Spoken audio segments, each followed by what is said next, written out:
Welcome everybody to another episode of the Average JoJo podcast, Sea Stories. My name is Adam Herrera, and uh, what are sea stories? Are you guys asking out there?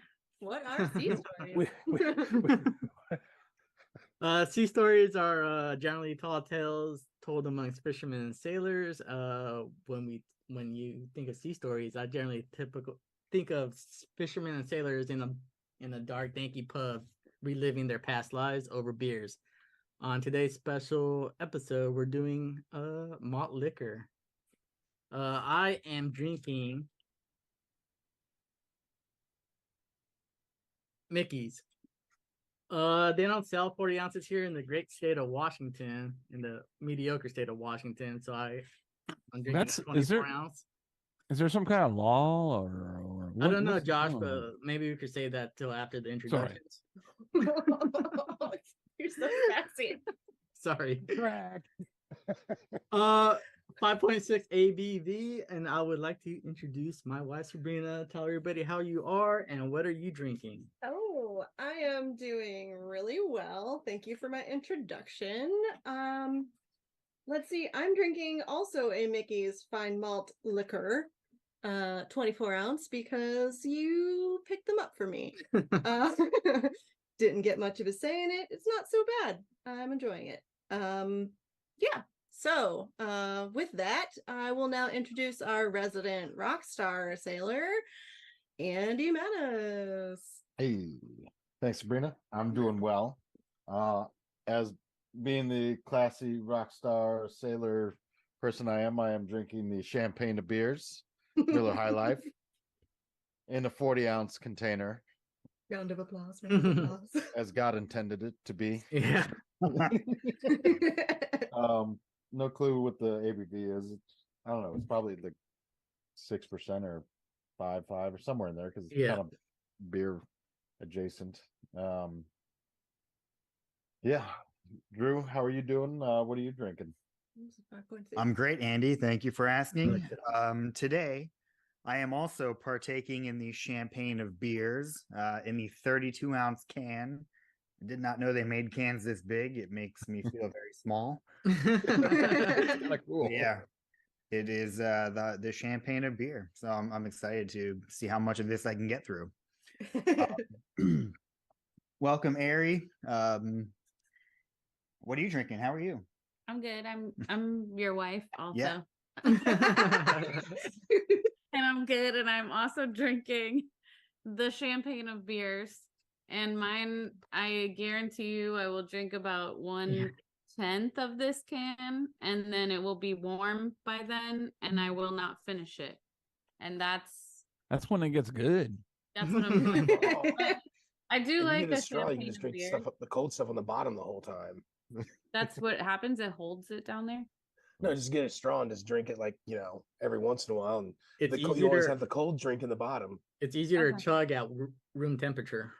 Oh, That's that is true. All right, well, that's what I'm drinking, and now I get to introduce Joe DeCaval. Hey. Wonderful introduction. Like How's it she going, said, Joe? what was that? I said, how's it going? It's going great. Like Ari said, my name's Joe, and I am drinking a 40 ounce of Mickey's Fine Malt Liquor. And let me tell you what, it's fantastic. fine. And it is fine. It is a fine malt liquor. And it's in the traditional 40 ounce size. I can mail you guys an empty glass, bottle if you want, and you can put it on display maybe at your house. Right back But, there. Put some lilies in there. So doing the real deal Holyfield here on the 40. And that brings us to Josh, who looks like he's just drinking the head off of a 40. Yeah, I kind of tipped mine off the table and then caught it like a champagne bottle and it squirted all over my wall. And yeah, I got a lot of head, but I'm adding one of my little grenade Mickeys to my 40 Mickey to compensate. But yes, I'm also drinking a Mickey too. I didn't realize I was on their website. They have like Mickey Ice. Have you seen that? Mm-mm. Ooh, I can imagine that would be like ooh. You know what I mean? No. They have a Gravity. 40 of Mickey Ice. I don't know what market the they sell that in. The funny I've thing been- is only I've been all over- 5.8% alcohol by volume, as opposed to the regular Mickey's is 5.6 Yeah. ABV. So, Huh. I mean, wouldn't even be worth hunting. Excuse me, hunting down. I don't think, but Mickey's is definitely my choice. I went to the liquor store. They don't have 40s. It's too classy of a liquor store. I went to a grocery store and all they had was Steel Reserve. Yeah. In a plastic bottle. I was like, nah. But like I said, I've always scoped out where the Mickeys are. And so we have the HEB here, and it's we're a Texas-based grocery store, and it always keeps good glass Mickey's little brother bottles. was out at HEB and he says it's an amazing place. I hate that they Sorry, I'm probably rambling. try to change those 40s into plastic bottles. But I do encourage people out there to go out and get the regular. If you see the Mickey grenades or the little small Mickeys that have the big mouths, those are awesome because they have pictorial puzzles on them underneath the cap, and you'll drink and spend hours trying to figure out how that stuff is and what that stuff says, and it's hilarious with your friends. So I do encourage you to go out and try some Mickeys. Maybe not in the 40s, but Well, we got a packed house today. This is kind of like the midway through summer episode. I thought I'd get, friends and family here, drink a couple 40s, and then just kind of have like a chill night. Why are we drinking 40s? Why do we do all this stuff? Joe, can you give us the genesis of our 40-ounce drinking experience and front port 40 and all that? Years ago, when I was a young man. Oh, here we go. Dust it off. So many years. Dusting it off. A buddy of mine named Bobby asked me if I wanted to come over to his house and drink a 40 on a Friday night. And I'd never hung out with this guy before. And I said, yep, that's a great idea because I like drinking 40s anyway. And Convenient. I got a 40 and went over to his house and we drank a couple of 40s and listened to some music and, just like, I don't know, party like a couple of dudes would, we ended up going out later that night and getting really, really, shit faced. And to put it lightly, shit faced. And then it was, I don't know, I guess it was such a great time that we were like, all right, we'll do it again. And we did it again and again. And as time went on, more people just started adding. Yeah, it was like Andy was there. I mean, Adam, you definitely did it. Josh, I know for sure did it. Drew and Ari watched. I played along, drinking my 1/10 of my 40. Yeah. So I mean, it was I don't know, it kind of was what made it really cool. It was like very exclusive club, let me tell you. Like there was not a lot of people were getting down on front porch 40s. They would hear about it. They would hear about it. It was such a gentleman's club, like wine and cheese night. We also had at our apartment the smallest front porch ever. It was like the had smallest a cubby, like space that we could all fit in with the biggest beers possible. Yeah. Cozy. Yeah, but wasn't the Edward 40 hands real popular back then as far as on never played it in my life. social media or whatever, where people would duct tape 40s to their hands and then Yeah, because when this was happening, I was in college, and that was definitely happening at college. I think that was very popular at that time. I yeah. definitely remember seeing frat guys walking around with things. Taped to their I would have for sure. If somebody would have asked, I'd have Would no have done problem. Yeah. we wouldn't be able to skip the 3-6 Mafia song we were listening to if our hands were duct taped to 40 ounce. How many 40s have you drank at one setting, Joe? I think probably like I over the course of like hours, like 3. Yeah. Pretty good. When you think about it, when you break it down into like ounces and like, you know, the number of beers, you're like, oh, you know, like that many beers over the course of, you know, like 6 hours isn't ridiculous. No. It's really 2 pints. Is a 40 like a 2, Okay. right? Like Yeah. 20 ounce pours. 16 Yeah, 20 ounce. Degree is coming out. Your very typical, your good pint pour is 20 ounces. So yeah, 40 is like having 2 big pints. Yeah. So you're telling me you never sat down and drank 6 pints of beer Well, in one sitting? right, Before you went out. But it wasn't the malt. It wasn't the malt liquor. It wasn't the malt liquor.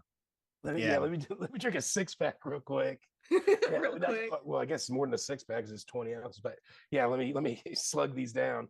Keep in mind, like we did drink more than our fair share during the week and any other time that we didn't have to do something important. But Friday was a special time, you know, because it was Front Porch 40, and everybody kind of. Kick back, man. I remember the first one I went to was crazy.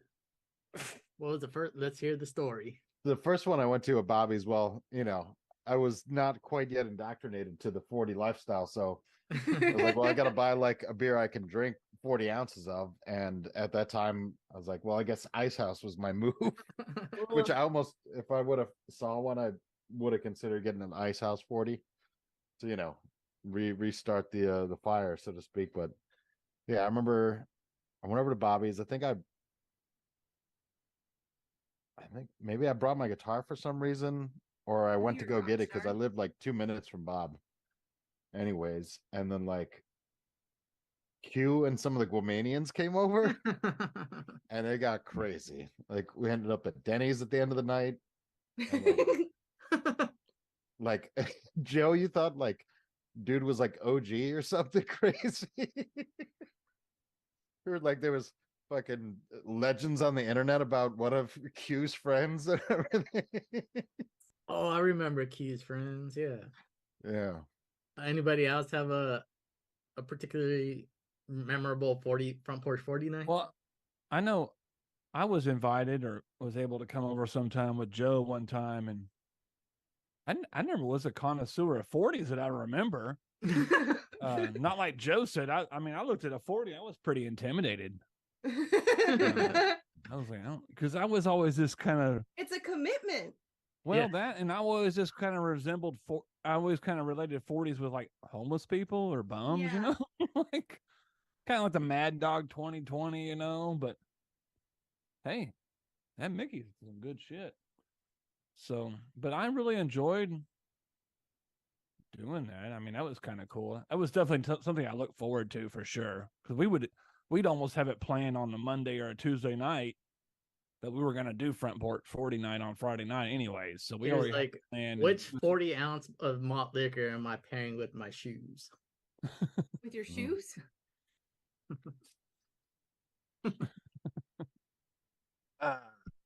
You know, and kids, this is before listening to music on your phone. We had a tiny That's why Andy brought boombox. his guitar.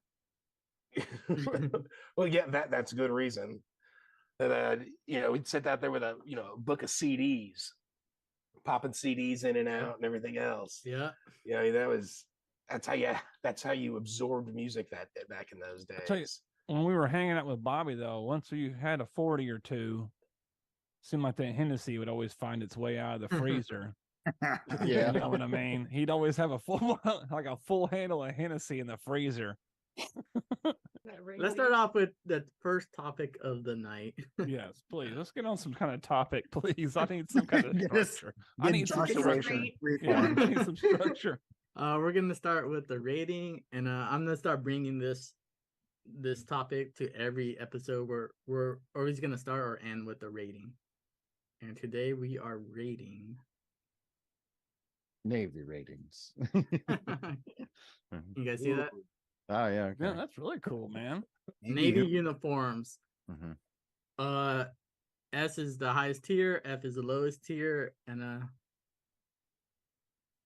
Here's how it's go. We're all each gonna pick in this case a navy uniform, and then we're gonna give a little review and a rating. Andy, why don't you start off? Pick a uniform. All right. I mean, let's start with one of the best ones. Let's go with the coveralls there. I see. And that's clearly an S tier. Any particular reason? Yeah, it's the best uniform. It was the underway uniform of choice. It was comfortable as hell. It was like easy to get in and out of relatively. It was kind of like a do-all kind of thing. Like, it wasn't a huge deal if I got dirty because like it typically wasn't really an inspection ready uniform. It was just kind of like a working uniform. Again, we wore it underway all the time. It was comfortable, chill out, plenty of pocket space, pockets. It was good times. Josh, what's your rating? On the Coveralls. coveralls. Man, the picture you chose, you're on land.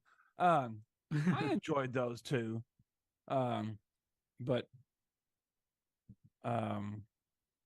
no iron required, most of the time. I mean, the higher ups had their shit pressed and stuff, but yeah, you just don't want to. I mean, it's just like a pair of coveralls that you would buy at the store, and then it you wore your belt, and you were good to go. I mean, very simple. I know, like I said in the picture, they're on land, but we only wore them out at sea. Yeah, we were not allowed to wear those things off the boat. Mm-hmm. Unless you were doing like some deep cleaning, crazy stuff like in a barracks. Let's give it a rating, Josh. What do you got? I'm not gonna say the best uniform because I don't think it's the best looking in public and stuff, but I would say I'm gonna give it an A. Joe.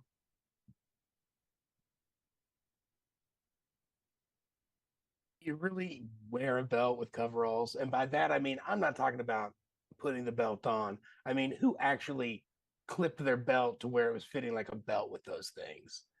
I basically had a fucking hula hoop on most of the time. At the very end of it, like, nah, I ain't buckling this thing. Like, I'm always ready for the buffet when I'm wearing my coveralls. Right. The comfort, as comfortable as silk pajamas, and probably just as durable. All that you need is a t-shirt and a pair of underwear. Underwear optional. Optional, yeah. Optional. The only downside to this uniform that I can see is the fact that it has to come completely off of your body if you want to take a dump. Oh, yeah. Yeah, but if you're you cannot. Oh, or if you sit to pee, there is no way. No, but I mean, like, if you're a woman, you're used to like getting naked if you're wearing a dress or anything or a romper or something like that. Like, you're just getting naked to go to the bathroom all the time. Oh, okay. Yeah, not a big deal. I know I do. Yeah, sometimes I pop my shirt off when I'm pooping. But George Costanza style. But a little hot in there. In this, I mean, you cannot. These things you can't touch the floor of the bathroom anyway. Everybody knows that. Yeah. Unless you're the one that just cleaned the floor and you haven't stopped, like nobody's come in there yet, then you can leave your uniform on the floor if you want.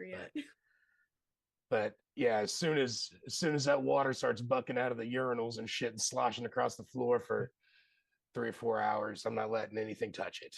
So with that being said, uniform to me, I mean, I have to take it off to go to the bathroom.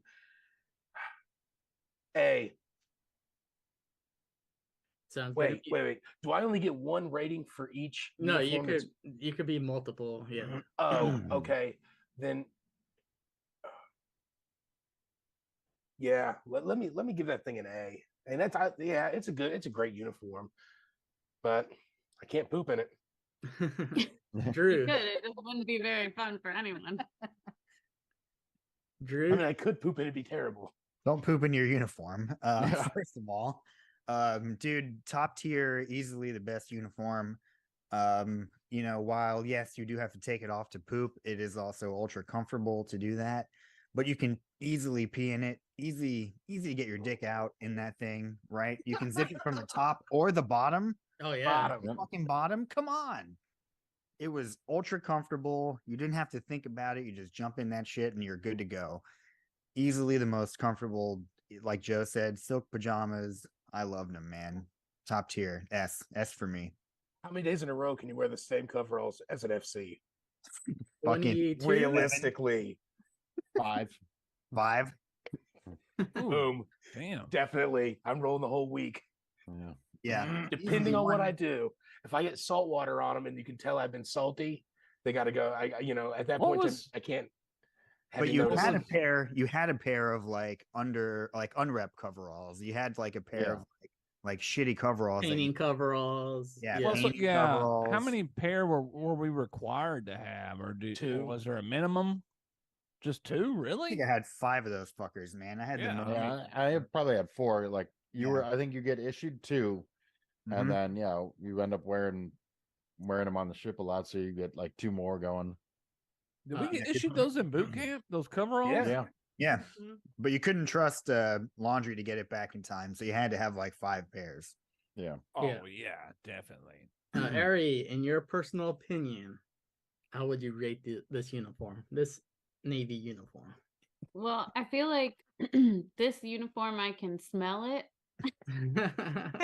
I know exactly was what the it unwrapped smells hair. like. It has a very distinct smell to it, and it smells like the ship, which is like burned into my brain. I know Oh, exactly. no.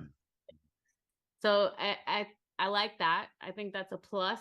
Oh, It's nostalgic for me, so that's not a bad thing. But I can smell it. I know exactly what they feel like. I think they're like very lightweight and look comfortable. I know Drew always liked wearing them. And usually if I actually saw him in the coveralls, it meant I was on the ship, which was very rare. So I think that's kind of cool too. So I'm going to give it an A. Nice. Sabrina.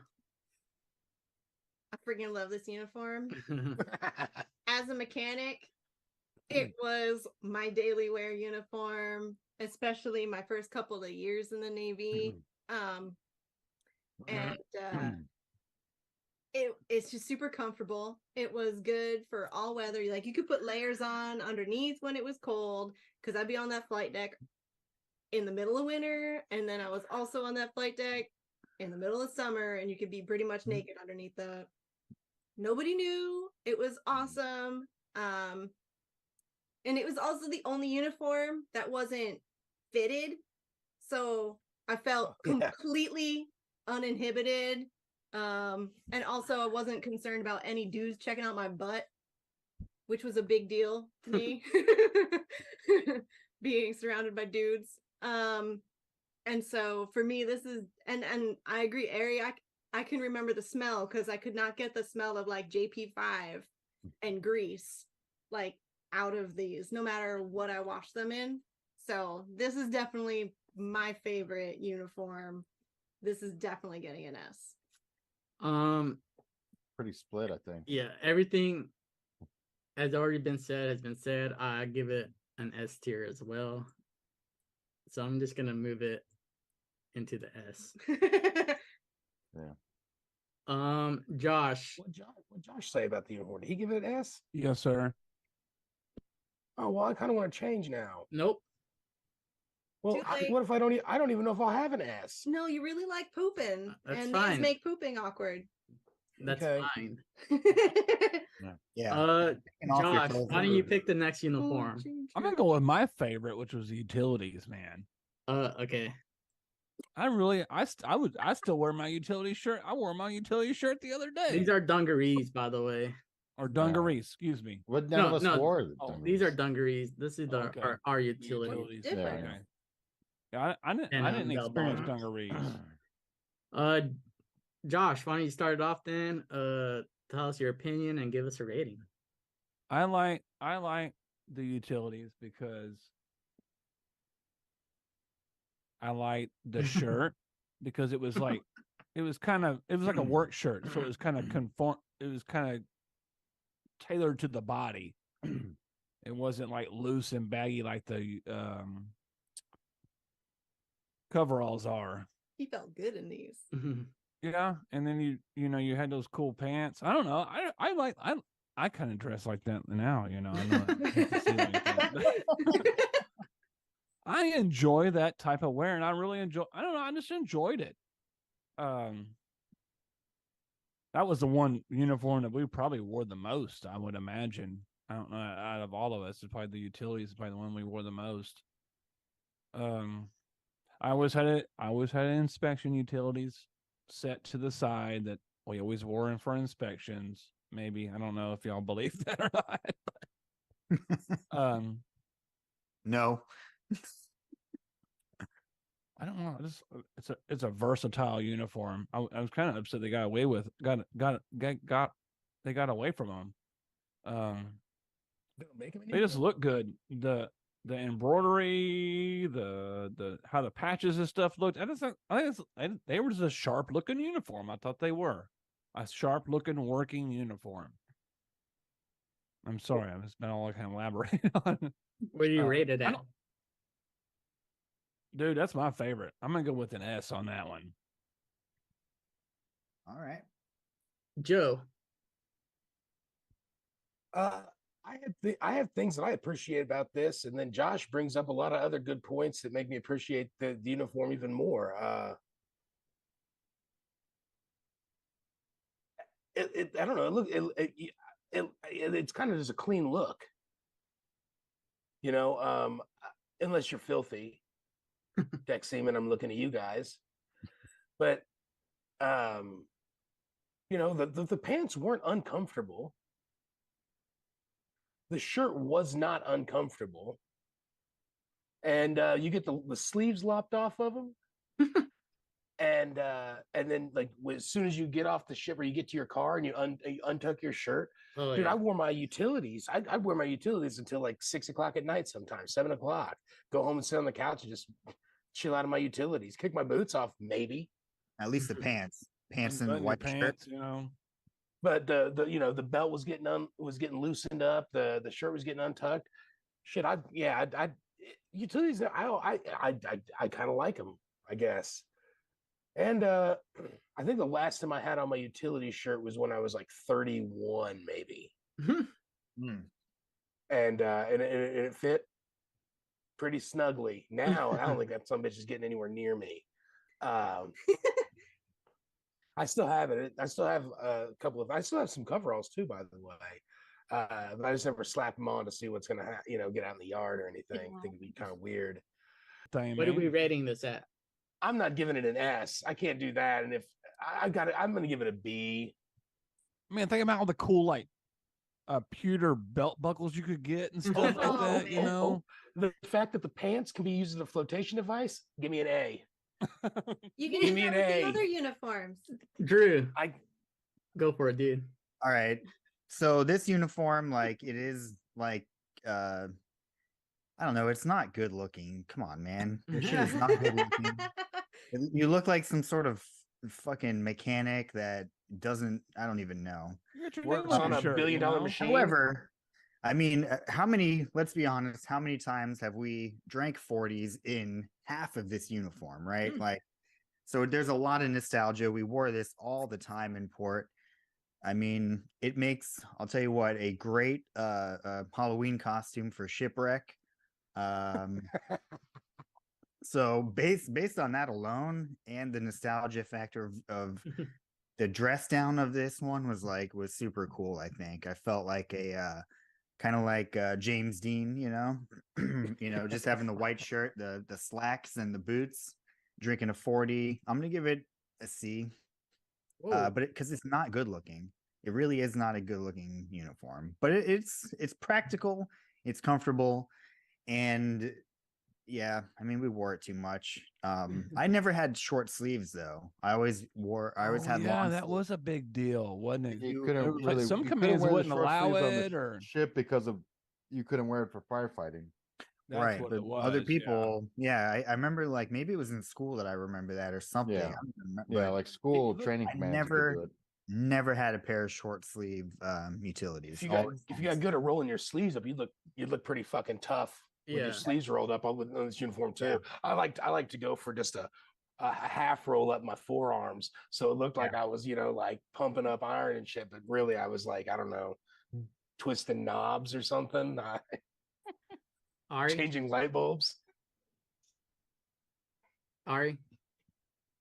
Okay, so I also feel like this uniform smells exactly like the coveralls. So that's my rating on that. It smells like the ship. I feel like Drew was in these pants and a white shirt all the time. Yep. I definitely borrowed a lot of those belts for various other things that I used this belt all the time myself because you could size it however you wanted. Like you could make it however. So Right. like if Exactly. so I would borrow I have pictures of me in like normal clothes, but this belt or the white belt. But yeah, I don't know. It's not like the most attractive uniform, but I do like the like after hours version of the utilities. So I'm gonna give it a B.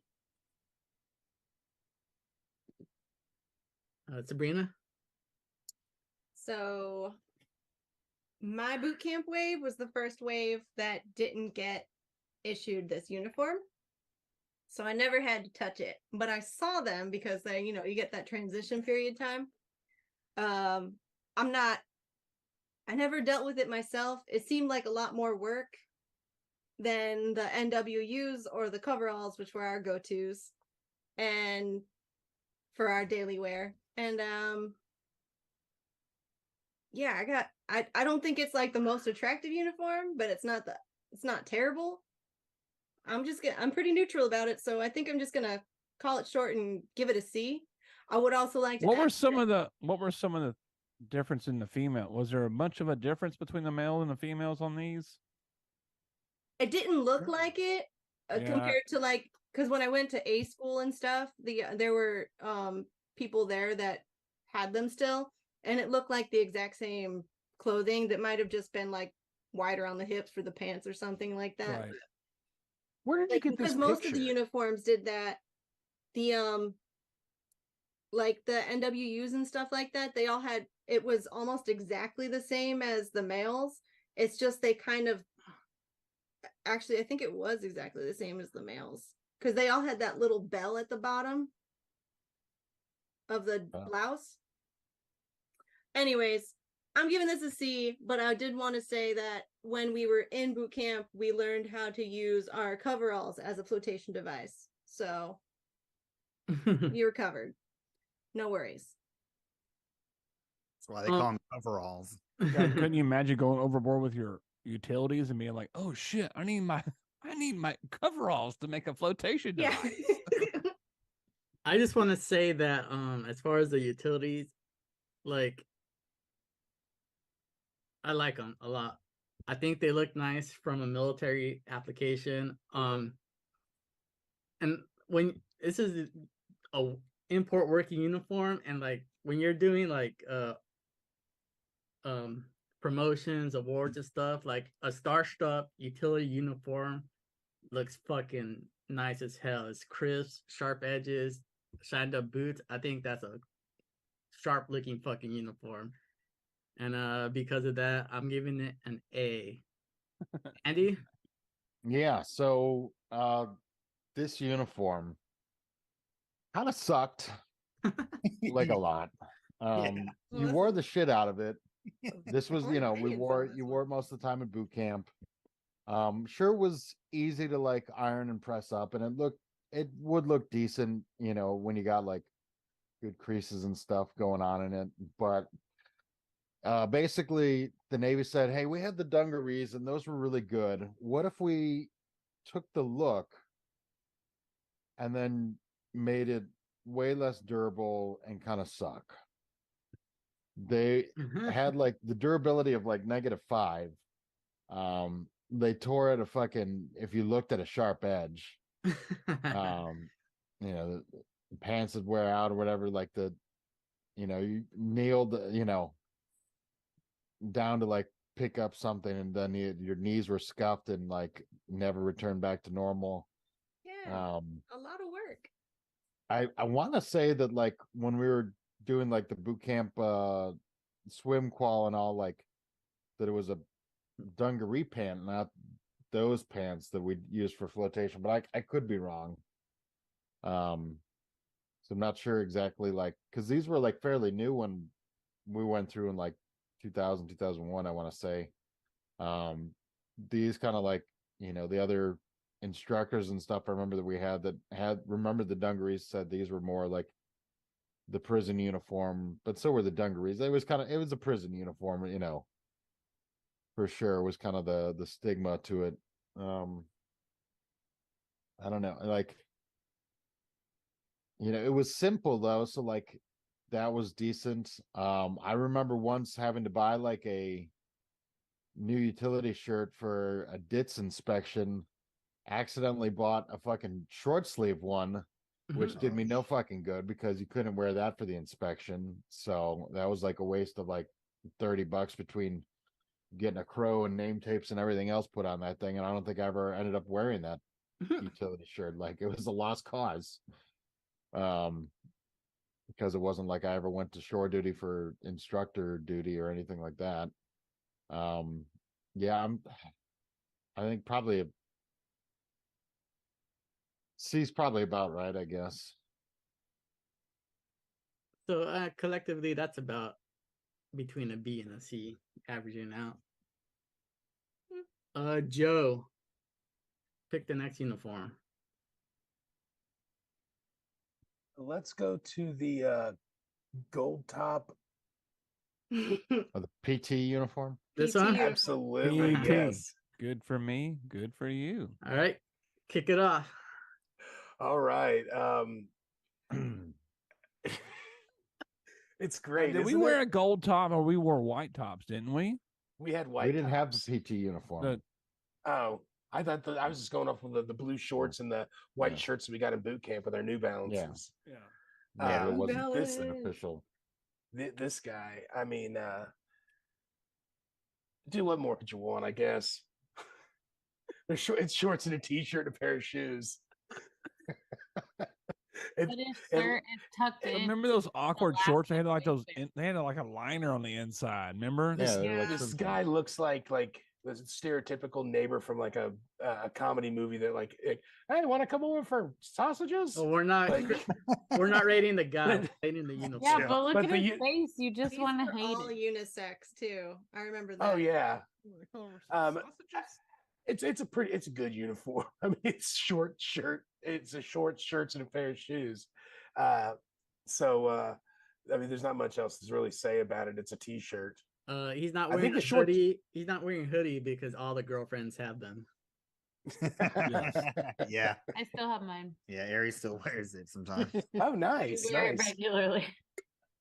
I got my sister one for Christmas once. She still wears it. It's- Can Can we rate the hoodie? I guess I wish that it The was the sweat? whole uniform with the hoodie and the sweatpants and everything, because that Also hoodie and have the sweatpants was that was pretty cool. After boot camp, I still rocked that shit for a while. But yeah, I mean, give it credit for what it does, man. It's a B. Dang. It's a B. I mean, you're not going to get fucking Nike to just start making affordable clothing. I guess they could if they, really wanted to. I'm sure they're paying their workers a whole bunch. So the only time So- we really had a uniform for PT was like in boot camp and like A school maybe, but the rest of the time we just wore whatever PFT. we Well, for your wanted to wear. PFTs, You had to wear official dress for PFTs. yeah. Nope, No, I don't think so. Well, No. I did. I didn't We didn't. have to. you did. That's because We you were were that, in the and other then we would Navy. have like command PT every once in a while, like Yeah. once a month or once a week. We would have command PT, and it'd all have to show up in this get up together. Hey Drew, what do you Did that got? too for a minute. I mean, it's just like athletic gear, man. It's nothing special. I guess like for nostalgia purposes, if we are rating like the previous, like with the hoodie and everything, I think it would be a little bit higher, but It's called the Smurfs.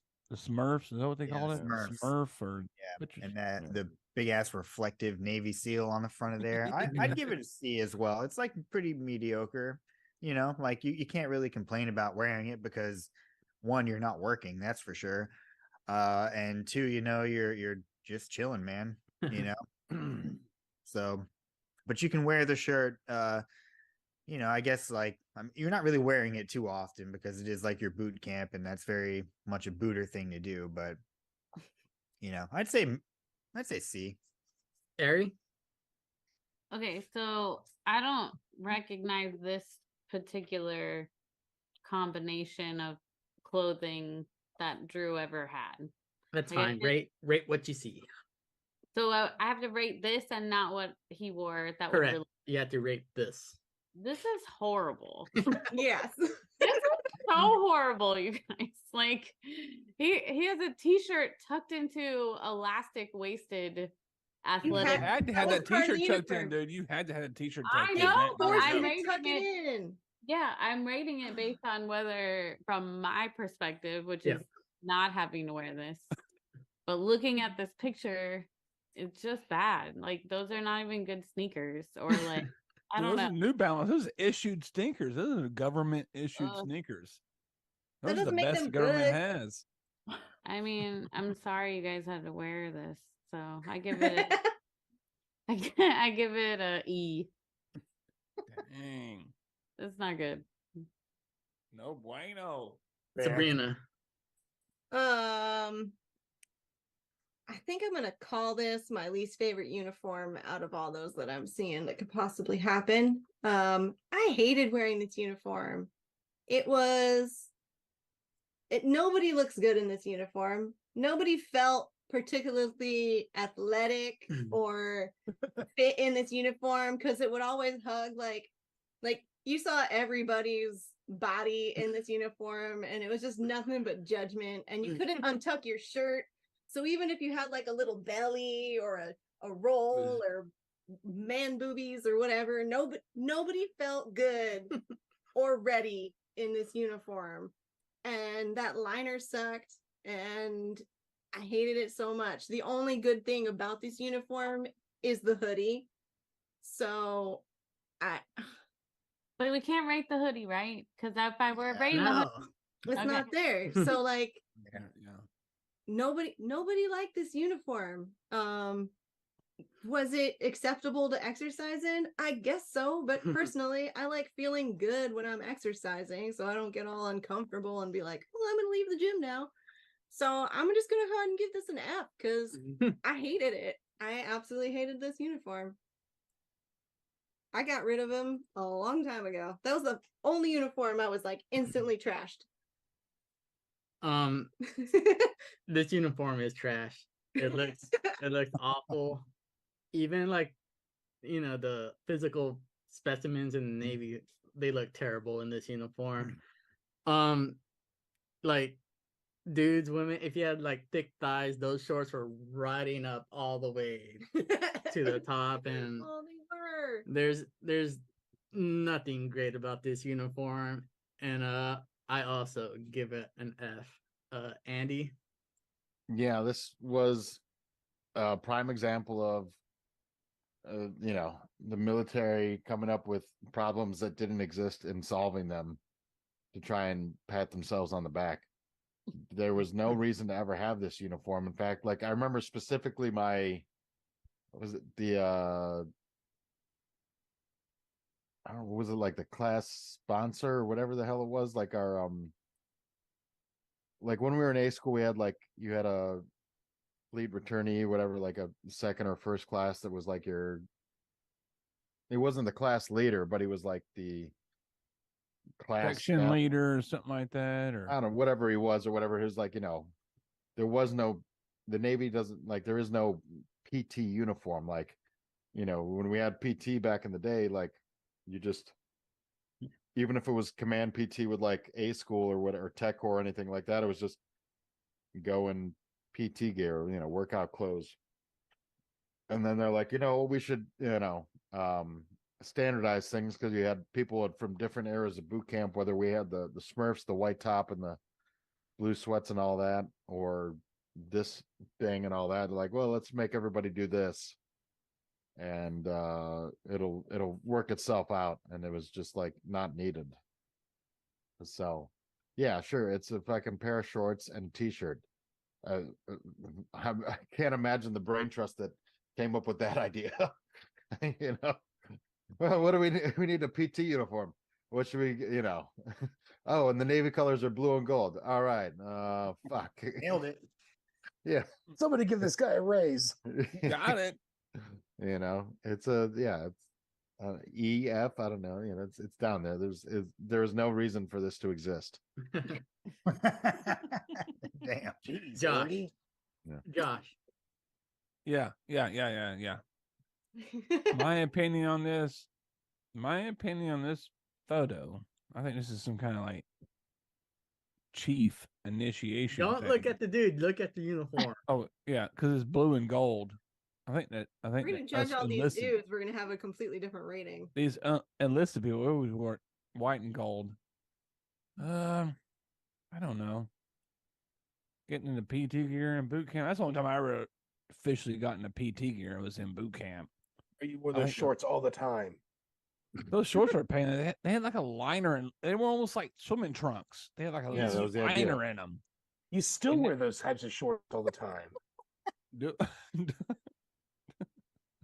Well, when you're wearing those with underwear, those are, there's a lot of bunching up going on down there, so it wasn't a good thing. As far as a rating, I'm gonna have to rate her down there like in the D. I'm gonna give her a D. The That's dirty what D. she said. Nope. Put no down there takers. between D and E. Drew, why don't you pick the next uniform? All right. I am going dress blues. Yeah. Kick it So off. I mean, you have a love-hate relationship with this uniform, of course. I think I like it for the tradition. I think it's really cool for that reason. The buttons were always a pain in the ass, of course. If you had to use the bathroom within the next like 10 minutes, you needed Had to plan. needed ample warning to go to the bathroom. Good luck getting relieved on watch, to use the bathroom on these things. But again, I mean, I think they're real slick, real classic. I like the black. Also, you're typically wearing either your medals or just your ribbons. I always really enjoyed wearing mine. I like this uniform. To be honest, I'm gonna throw it up there as an A. For me. Right under the coveralls. Even though I didn't like wearing it, I think I appreciate it more now. So the nerd side of me is really, really chilling with this uniform. Ari? So I feel like this is the one that Drew wore the least, probably. That I saw, at least. You probably had it on when I wasn't around doing Navy stuff, but Only He by always force. told us, Only don't by tell force. Ari that I'm wearing this uniform right now. No photos. No photos. I looked killer in it, so you couldn't see me. No, I was Drew kidding. just wore the top. He didn't wear the bottom. Winnie the Pooh of the seas. that would immediately make me rate this extremely low if that were true. I can tell you it's not true. Yeah, so this uniform, I feel like you wore we saw you in it very rarely, I guess, but it was always for something like important that you were doing, which I think is cool. I also like the tradition and like I'm sentimental about it. So I think I like it. It's not my favorite of the dress uniforms. I'm gonna give it a B. Sabrina? if I were a man, I would give this a B. But I happen to be a woman, and our version of the dress uniform absolutely sucked because we Oh, weren't yeah. allowed to wear a Dixie cup. We had those weird Weird, hats yeah. and the jackets, and it was complicated. And You could rate whatever. If you want to rate the girl version of it, that's fine. Or if you want to rate this one, it ultimately doesn't matter. it ultimately doesn't matter. So, because the female version of this was just, we all felt like we would laugh and call each other flight attendants.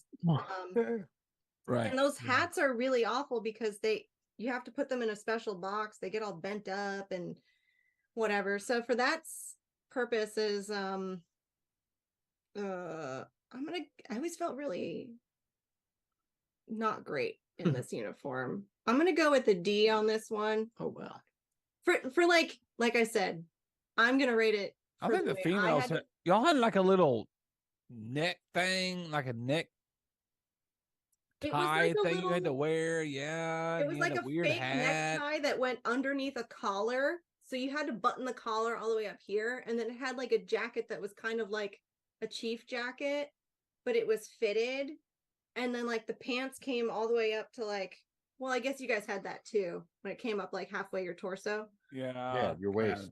Yeah. But Yeah. it was the jacket with that weird button down shirt and the hat. Like it was just so much effort to upkeep this uniform. A And lot less than the males for sure. I can tell. so Yeah. bulky. Like it was awful. You always had to carry, you couldn't just pack that hat in your sea bag or the jacket in your sea bag. You had to really care for it. So I hated it. I just want to I just want to piggyback off of Drew. Like, I agree. Like in tradition and stuff like that, I think it's really cool. Yeah. I think it's funny that everybody has a watch standing neckerchief and an inspection neckerchief. Ultimately, it was pretty uncomfortable to wear. I don't think even in the wintertime, it didn't really provide any warmth or anything like that. Was it made of wool? Was this one wool? Yeah, wool. Yeah. Itchy. So with Oh. all that being said, I'm gonna bump it up a little just based off of tradition and stuff and give it an A. Oh. Andy? Yeah. Yeah, I mean, there were the obvious drawbacks, the 13 buttons, and everything on the pants. Which was, like you had to definitely plan out, your bathroom breaks, but like you definitely learned like the secret of like just do the sides and that would save like 5 minutes. So and nobody would know. The classic, everybody remembers the bell-bottom pants. And like the only like downsides was like the piping was tough to like keep nice and white. But it's the classic uniform. It's the one kind of everybody thinks of or knows. It's the Cracker Jack. It was simple. It worked. You didn't have a lot of like places to hold on to things. So like you had to travel light, so to speak. You just had like Oh a yeah. little breast pocket for like your ID card, and like if you had a small wallet, you could put that in your pants, and that was about it. I have to comment on this sailor who's very strange that all he has is a NAM, but he did get dual warfare qualified. Yeah, it's real strange. Oh come on. You Yeah. didn't And just his show all your chloroforms, medals and ribbons, right? or You could just chloroframs, pick and rather. choose. Top 3.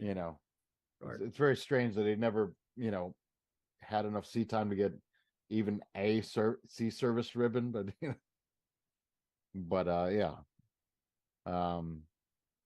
it's the only bad thing I can really say about it, aside from like the cleanliness, some of the upkeep issues, was I remember reporting to Dahlgren.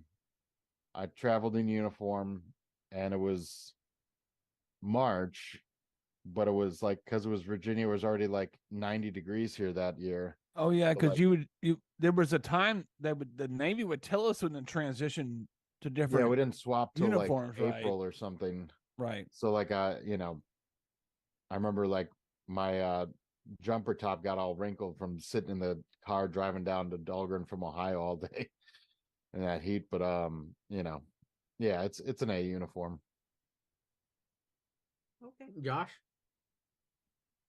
Man, I put those pants on just the other day. I found them at my parents' What the house. fuck? Josh is I so wanted weird. to I wanted to see if I could still fit into them. I Yeah. did. It was a little tight, but I got into them. You know, I really enjoy that. It's very traditional.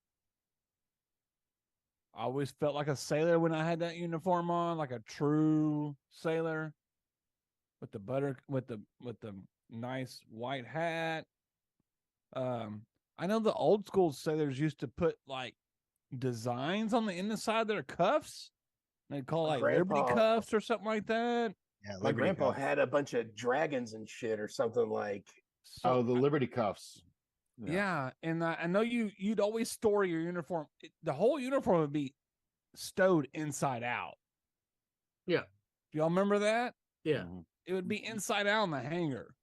Yeah. The pants would be inside Because out. the top creases would be were in the inside out. reverse. Because all the creases were reversed. Remember? Uh-huh. Yep. Nope. Yeah, the creases were on the Sorry. inside instead, like they were creased on the inside instead of the outside. I still stow mine that way. On the inside, it's inside out. Y'all don't remember that? Yeah, Yeah. we Yeah, remember. they all said they remember it. We, here, man. Joe's was looking all kinds of crazy. I wasn't sure. Sorry. But That's yeah, the normal. piping was definitely hard to keep clean. That white piping on there. And I always had several neckerchiefs, because we always, it seemed like anytime we wore this inspection, anytime we wore this uniform, we were going to be inspected somehow, some way. I really liked the uniform. I felt like a sailor wearing it.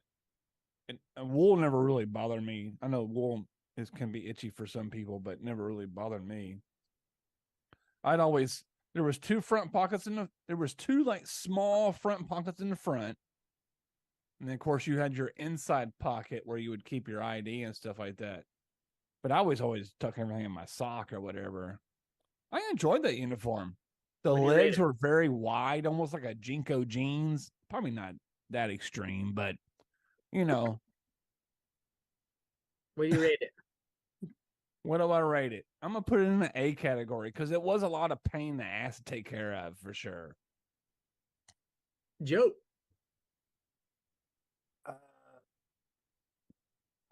I like. I mean, okay. Here's another question. Like, how often did you guys get this cleaned? Oh, Once shit. a year? Yeah, once a year. Maybe once a year. Maybe once a year. What's an All right. enlistment? Say again. What's What's an enlistment? Enlisted twice. I got it cleaned twice. Because you wear it for 4 hours and you instantly put it away. Oh yeah. You turn it back inside out or whatever. Or, hopefully you were doing it the right way. And everybody's inspection neckerchief. What was it? Just rolled by like the one guy that got hot one day rolling his own neckerchief, and it was like, dude, do mine next. And then everybody just jumped in and just had him like. He rolling a probably neckerchief. acquired that earlier in life, like rolling blunts or something like that. Yes. Or you got one rolled like you couldn't like you get a rolled one from like the Next or like Gloria's or whatever the fuck it was. Yeah, they would do it for you. What's your rating, Joe? You know what? Do this thing commands power. A lot of people have worn it over the course of many years. It's always awesome. I give it an S, man. I do. I like it. I think it's a great uniform. It is I the agree Navy. with that. Yeah. It is the Navy. Period. Yeah. Hell yeah. Nah. Just for Hated time home. now, because unfortunately I'm very aware of the time. We're doing one sentence reviews from here on out. It's gonna be the longest run-on Sorry. sentence. Ari, Oh, your I have to uniform. pick. you go 1, 2, 3, 4, 5, 6, 7. I Do all. can't tell what is the difference. Oh, I'll go through them. I want the NW's. dress whites. Give me the dress whites. Those. Yeah. All right. Okay. This is my favorite uniform, hands down. Also, I like the buttons on the pants. I think it's great. Looks great. I like the white uniform because it's not as hot. I feel like it's maybe the blues feel traditional to you guys like being in the Navy, but I think like this is like classic. That news neckerchief is really long. Yeah, it's real weird looking. Octopus tentacle. He looks confused about it too. What's your rating? He's staring into the sun. I'm gonna give it an S. Sabrina. I also really like this uniform. It did, except for the hat, match the male uniform, so it felt very Navy-like. And I can just keep saying and it'll never end, or you can annoy me with that. And I'll keep going forever. So, anyways, I really like this uniform. Summertime, that means you're comfortable, you're wearing it. It's because you're out and about doing something cool for the Navy. Did y'all still wear that funny hat with that uniform? Yeah, we also had to wear, that was the only difference between the female and the male uniform for this uniform, which was why I hated the dress blue so much, because why can't you just have this same uniform forever? Exactly. Why would you do it? So anyways, it's lightweight, it's summertime. I wore this out to different, like, they had that Baltimore sailing thing weekend and like different fun events. So for me, like, I had a lot of fun when I was in this uniform, and it was comfortable, and it had a zipper instead of all those crazy buttons. So no worries. And this is very traditional Navy to me. Like, this is classic. This is what I think of before I think of the dress blues personally. I'm going to give this an A. Same, lightweight. I think it looks really good. And as far as dress uniforms, I definitely prefer it. I think the blue looks better, but I prefer wearing this over the blue. So I'm gonna S. Andy? Now I would say, God, I don't know, I'm a little. I think I like the new spin on the dress whites there with the piping, because we didn't have that. We just had the all white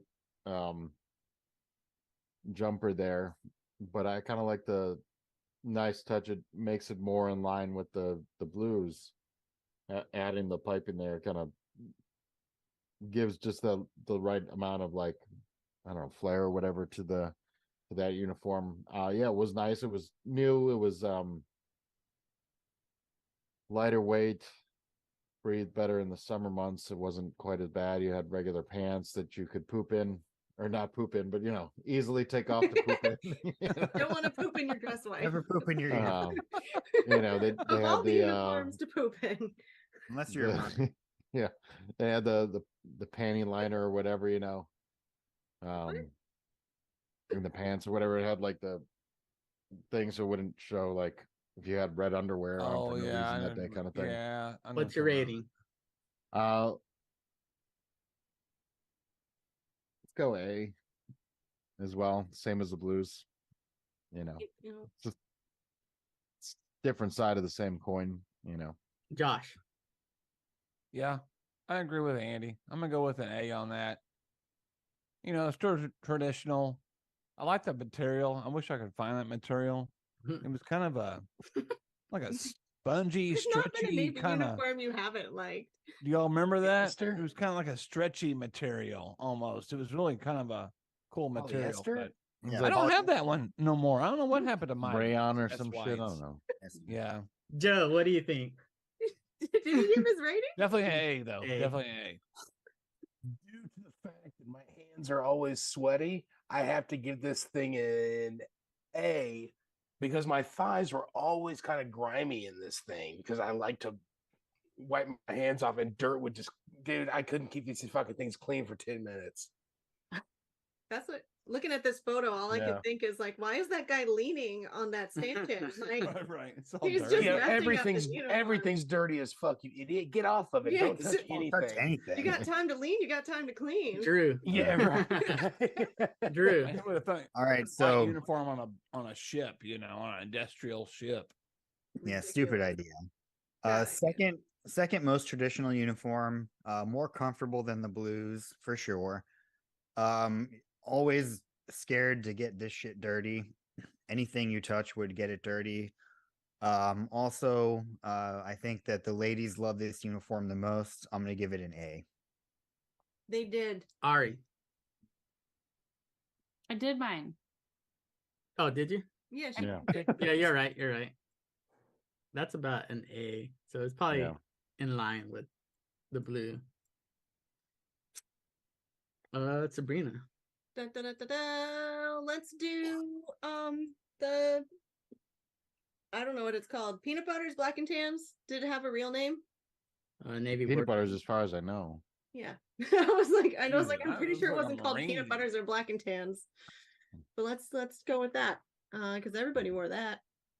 No, that was a you. Yeah, Navy thing. who actually wore? I did. didn't- Oh, I you did. really? I'm sorry. Looks like a Marine. It was comfortable. The only difference between the male and the female in this one was the blouses didn't get tucked in. They kind of like belled out at the bottom for, hips. But I feel like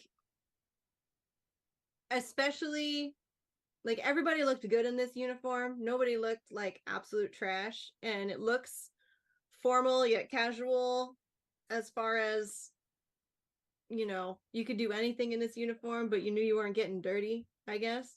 Was it the same material as those dress whites? Kind of like that Yeah, like that weird stretchy polyester, but yeah. it had some stretch, but not a ton. But it was very breathable and lightweight. And I feel like I'll give it a B because nobody hated it, nobody loved it. I felt like I looked What really about the good in it. taco hat though? The It always taco made hat, me man. walk really tall because the shoulders were squared off real good. I hated this uniform. I wore it when I was in shore duty at Second Fleet. I don't know. It just coming from, the older style uniforms, and I was still in the Navy when they changed to this. It's a khaki top, like Were you they don't all want to do short sleeve that. or was some long sleeve too? short sleeve. Just all Um, short sleeve. All short sleeves. It just felt pretend, and I'm giving it a D. Well, you looked good in it. Andy. Yeah, not a uniform I wore, was issued or whatever. I like that essentially you got some mileage out of the Johnny Cash pants with this thing. I think it looked good. It was kind of one of those like, let's kind of be like a lot of the other armed services moves that made sense. The garrison cap is is a good look. That generally being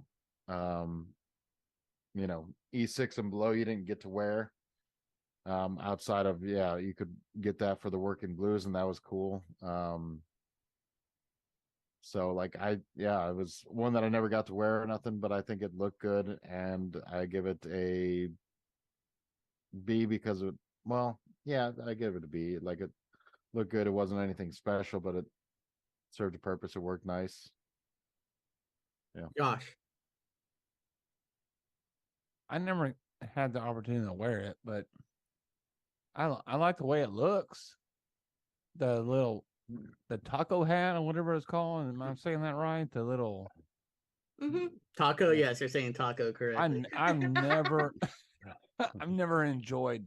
I never did like that stupid hat. I never did like it. I just didn't like it.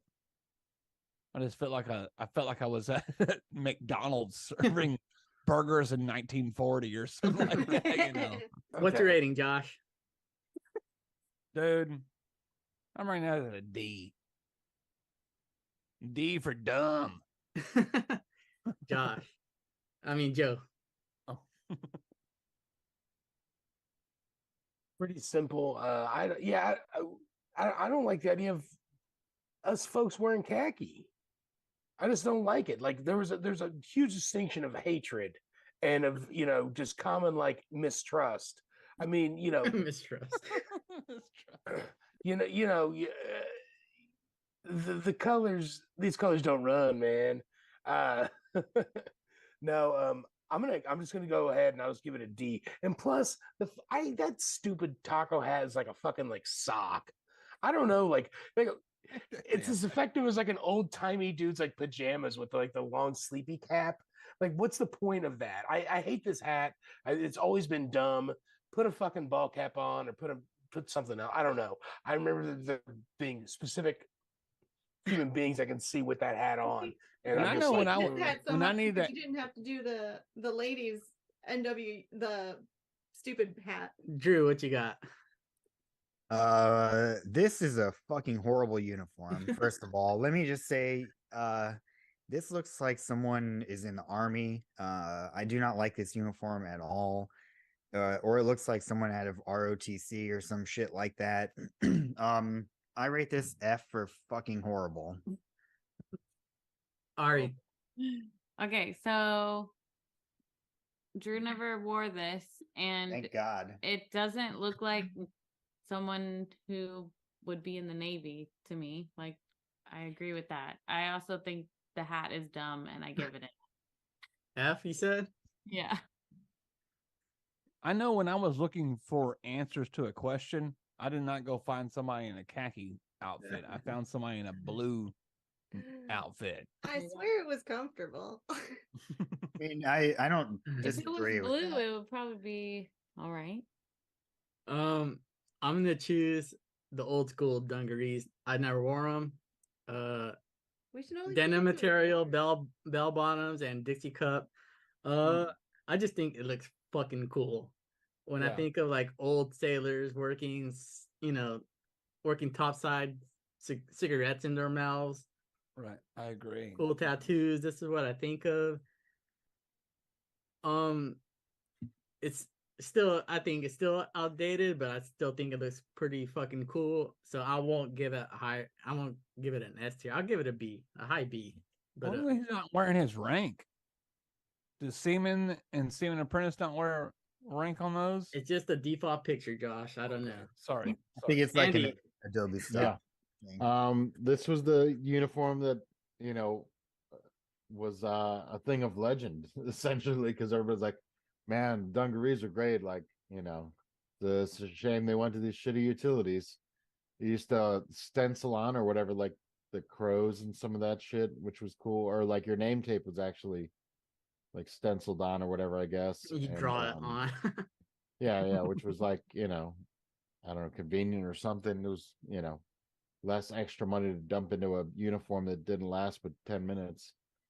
Yeah, it was denim jeans. So like, I heard they were like comfortable, like they were useful, they were durable and everything else. Like, yeah, it's the old school, like what you thought of like a dockside worker kind of thing. Like, yeah, I give it a B. Josh. Man, I was just jealous of the bell bottoms. I would totally like to sport those still. But I don't know, I'll give it a B. I'll give it a B. Joe.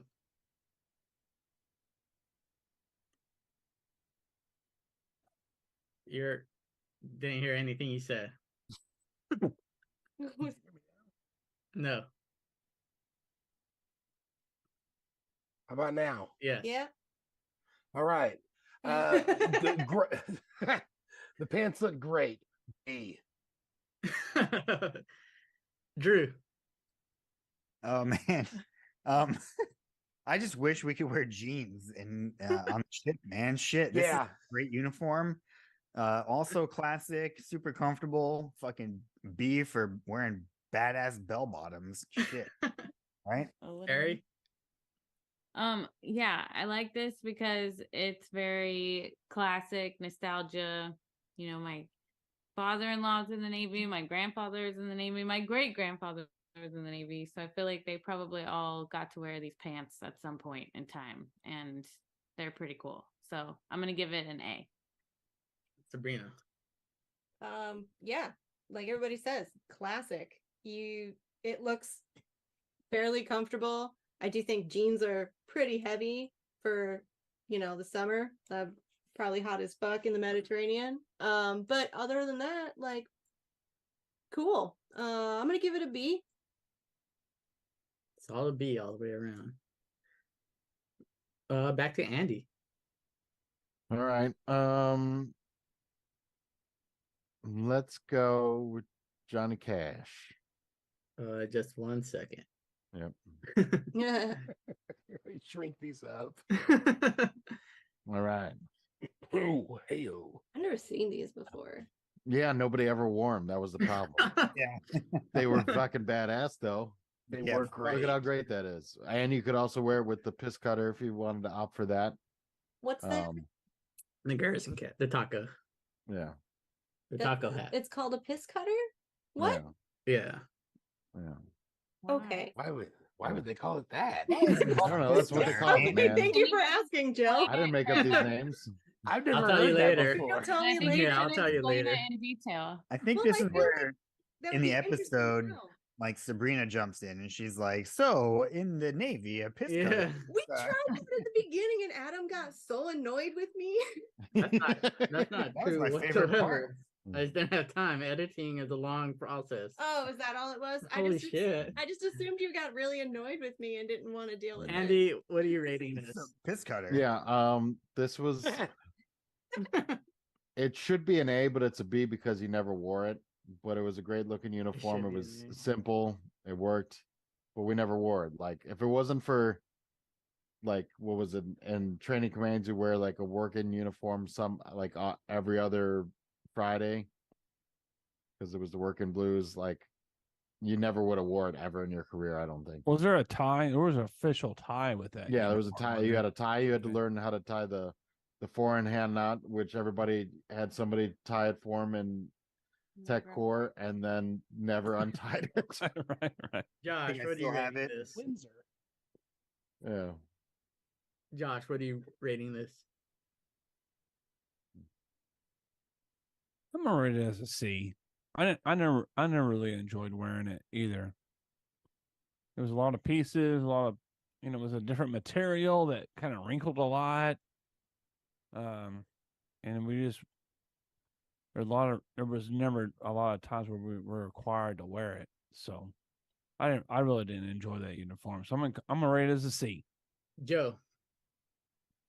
Is in the same plastic as the first time I got it dry cleaned back in probably as soon as I got to the ship in 03-ish. It's in Tupperware to my left here. I'm gonna give it an E. Wow. All it did was take up space. I don't give a shit how good it looked. That's fantastic. Nobody can see it. Was that the Johnny Cash or? Drew. I loved this uniform. We never wore it enough.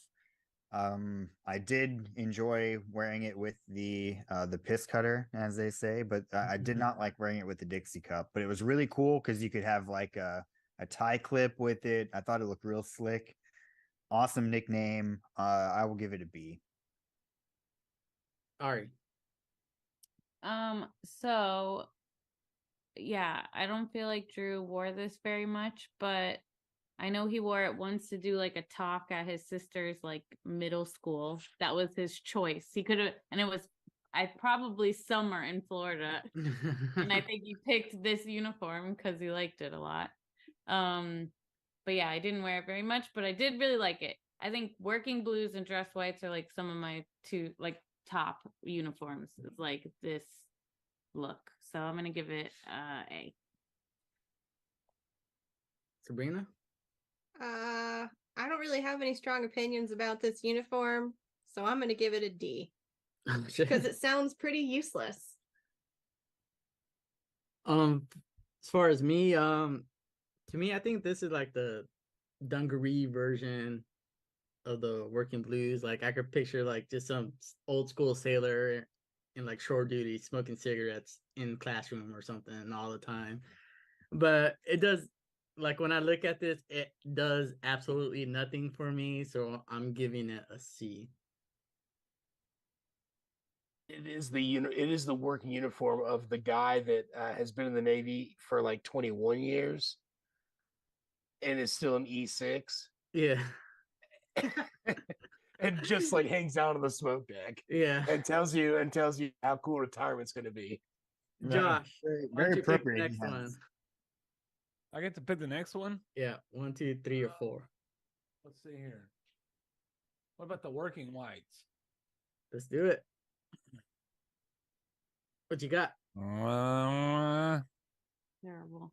Plain Jane. You know, they were the same material as the dress whites. That kind of that spongy. If you got the good stretchy, ones, you got issued shitty cotton ones. Yeah. I always like. Oh yeah, I do remember those. I think I got issued cotton ones in boot camp. Mm-hmm. Good God, those were horrible to Stiff, boy. wash, to iron. Dude, very rarely wore this uniform. I'm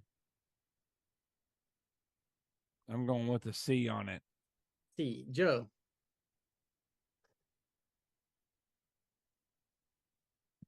I like the toughness of this guy. We're not rating the guy. Oh, no, we're not rating- this guy. I mean, this guy's in the uniform. Those Oh. cotton ones, those things were tough as fucking nails, dude. I never did buy the new pair. The clean. I kept 6 You years. always had the same ones. cottons, really? Boot camp, bang, bang, bang, That's bang, gross. bang, dude. Because I never really wore them that much, Right. you know. And by the time I got. I mean, I don't know. That's not a bad uniform. I'm gonna go ahead and I'm just trying to remember like how often I wore it, and then why I would never jump into the neoprenes or whatever the other uniforms are made out of. Whatever the CNT was, yeah. Would we wear that on a watch or something like that? Possibly. I think every once in a while, maybe. If I'm you gonna were, go like, ahead and I'm petty gonna give officer of that the one watch a. or something. I'm gonna give that guy a. Oh shit! Let's go with a B. I like the short sleeves. Drew. I think this is like the milkman uniform. Yeah. Wasn't my favorite. I'd rather wear my dress whites if I was going to wear any whites. Also, with these and the dress whites, I also didn't point out, but you always have to wear like white underwear. You always have to make sure that you have white underwear with these, otherwise you look like an asshole on the Yep. ship. Didn't have the It's panty very liner. noticeable. Very noticeable if you had any kind of colored undergarments, Mhm. as they say these days. So yeah, I don't like this uniform. I'm gonna give it I'm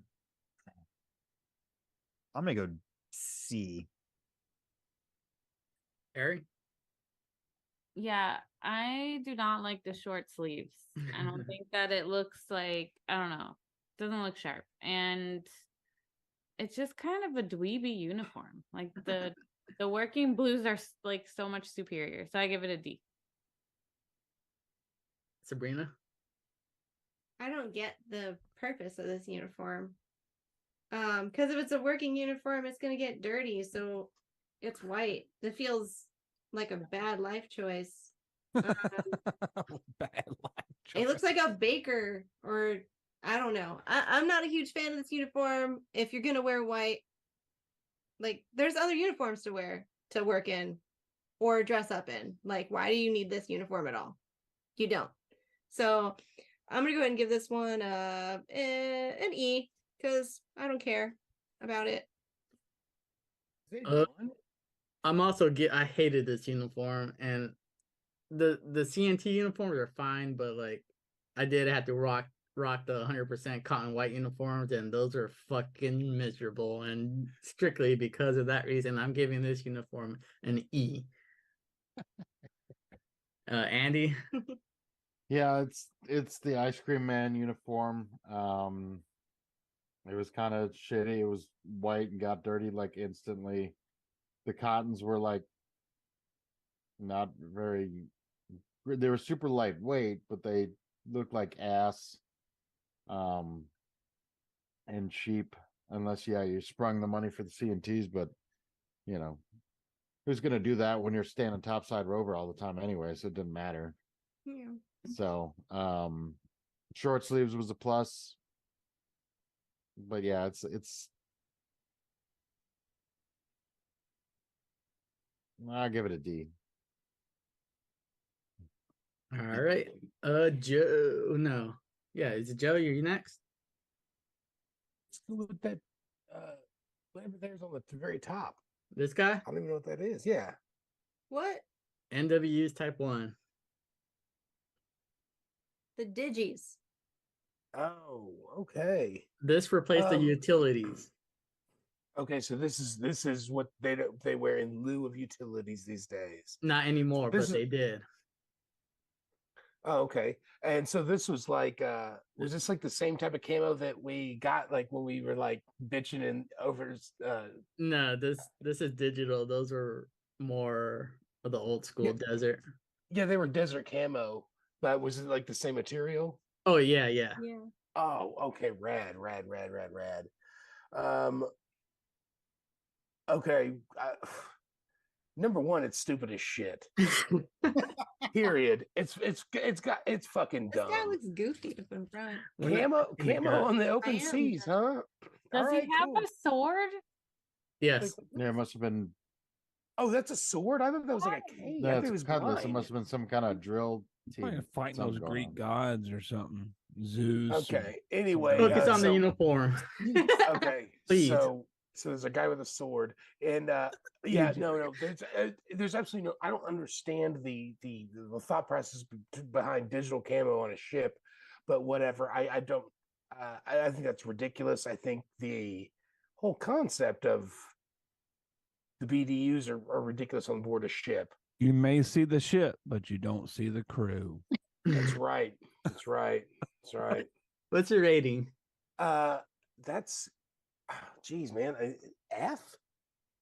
No, E. Just because they look like they're comfortable, sort of. Yeah. Drew. These are horrible. Also, F. Fuck these. Why would you ever want camo on a ship? First of all, it's stupid. It doesn't make any sense. It's just like a lame attempt to be like, like let's wear Reeks camo. of government overspin. Yeah, fuck you. Give me For my some fucking coveralls. Reason? Are you serious? Yeah, these are just like I agree. It's Horrible. Some disappointing. dickhead guy has a job because it's, and meanwhile, I'm flipping copies at fucking like this guy. Oh, well, they man. didn't last long, I believe. They didn't last very long, so I don't think he has a job much longer. Because I don't think they It don't lasted like wear these. 12 years or something. Ari. Oh, fuck, I've been out for a long time. What did you rate it? Oh, no. F. Fuck Okay. them. Okay. Also, like, my time in around the Navy indoctrinated me to also hate this idea because I believe this conversation has happened previously, like 20 years ago ish. So, yeah, I feel like whenever anyone in this group of people would see someone walking around the mall in camo, it was like they were going to have things to say about that, and did not like the idea of anyone in the Navy wearing camo. So I'm just going to give it an F. Sabrina. So, like I said earlier, didn't have utilities. This is what I got. So this was the uniform I ran around boot camp in. So I don't know if I don't mind it because it was what I had to wear all the time and I just got used to it, but it's heavy. There's a lot of parts. You got to wear those stupid blousing straps that were just cutting into your ankle all the time. And it had those giant pockets that you weren't allowed to put anything in. Yeah. Sounds about right. Right. I like Of course. they were functional, but I liked other uniforms better. And Did you get a Yeah. sword? I did not get a sword issued with my uniform. Girls That got was daggers. So Shirt in. cool. Girls got Um, daggers. The hats were I hated the hats too because you couldn't keep them from crinkling. We didn't wear ball caps. I don't know why these guys are wearing ball caps. Probably the command, I guess. But yeah, I'm gonna give this like I don't know, B, just because this is what I wore all the time and I got really comfortable in it, but it did have a lot of drawbacks. Unfortunately, I did have to transfer to this uniform, and so I'll go on a tiny little bit of a rant. If Andy gets a One rant, sentence. if Andy gets a rant, I get a rant. What I like about the Navy is that, you know, we went to work, we did our maintenance, we did all this. We're not PTing, we're not fucking shooting guns all day. We're not doing all that. We're going to work, getting off, drinking 40s, and then going back to work the next day. When this uniform was uncomfortable, it was stupid. You had to blouse the bottoms and stuff like that. It felt like we were playing military instead of actually being in the military, and it was fucking stupid. I'm not gonna give it all the way an F, so I'm gonna judge it harshly. I'm gonna give it an E. Andy, That's it was a good idea, but like, I don't know, poorly executed. I was thinking about it. I'm like, okay, yeah, I get like we want the blue, thing going to against like the ship and the horizon and everything. So you won't see fucking us yahoos walking around, but like you go overboard, it's just that much harder to find you. You're fucked. So like, I know a guy who went overboard. yeah, he's probably not here anymore. Nope. Yeah, because he was camouflaged into the water. Disappeared. Rest in peace though. But anyways, D, yeah. Josh.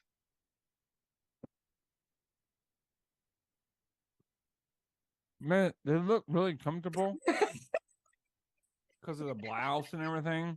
If you need a You know, minute, top it's part okay. and go ahead. What?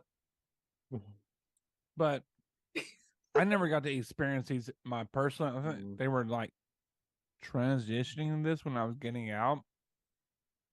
I was upset when they first came out with these. And I was like, man, that's what I like about the Navy. They've always had their own unique uniforms as opposed to other branches of the military.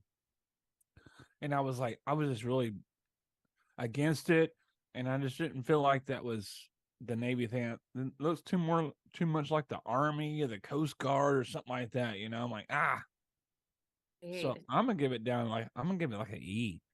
I feel like the people that designed these uniforms later on, maybe they didn't have a grandpa in the Navy or Yeah. Right. I don't mean it as a joke either. I mean, like, to be dead serious, like maybe they just don't and that goes with a lot of Tradition's things important. in the world today. Like, a lot of people appreciate things that other people before them have appreciated, and then some people that might just not really give a fuck about it. It was like an unnecessary uniform change for sure. Like they could have just updated the utilities. Like utilities with jeans. Are you shitting me? What is it now? Dumb. Who's next? It's like slacks, but I'm just saying, like, it's almost like and you see this drastic change all of a sudden in like a certain year. It wasn't. I mean, it wasn't. Everything was very gradual, and then all of a sudden it was like, no, we're not going to tuck in our fucking shirts anymore, and we're going to wear digital camo. That way, our fat fucking high school kids don't look like they're fat fucking high school kids sailing the deck of the ship. Shirt tucked in. No, you had to look presentable. This goddamn blouse shit now? Come on, dude. Oh, because you had to wear those t-shirts underneath is what I'm thinking about. I mean, And like, those had I to don't be know. tucked in. It's so I don't know. It like that bothers me a whole lot. Not tucking in your shirt. I don't tuck in my shirt now, but I'm also not trying to like represent like an entire force of people. I'm trying to look like a dipshit from the 90s. It was a bad attempt to look like the military. Well, we're not done yet. Yeah. Who's next? I'm sorry. No, you're fine. No, it's good. Who's next? Drew? I guess, yeah, are we going next? I'll go with the camos on the bottom there. These are the updated version. This is what So they these wear are now? Yes. This is worse. Really, this is the current Type 3. working uniform for the U.S. Navy. If I did my extensive research says yes. Lord have mercy. all right. So I work with students that are also like still in the military. So I know a couple of people who still wear this uniform, and I've seen pictures of this uniform. And one of the things that I really dislike about this uniform is your rating badge is like right in the middle of your chest, and it's it's like black. So it stands out. It's ridiculous. It doesn't look like it makes sense at all. I think it's like one up from yeah, I don't even think it's on like that. that little tag, it would go around that little tag. Yeah, but It's it's like the army does that. Their yeah, rank goes there though, not their rating. I'll send you a Yeah. picture. That's fine.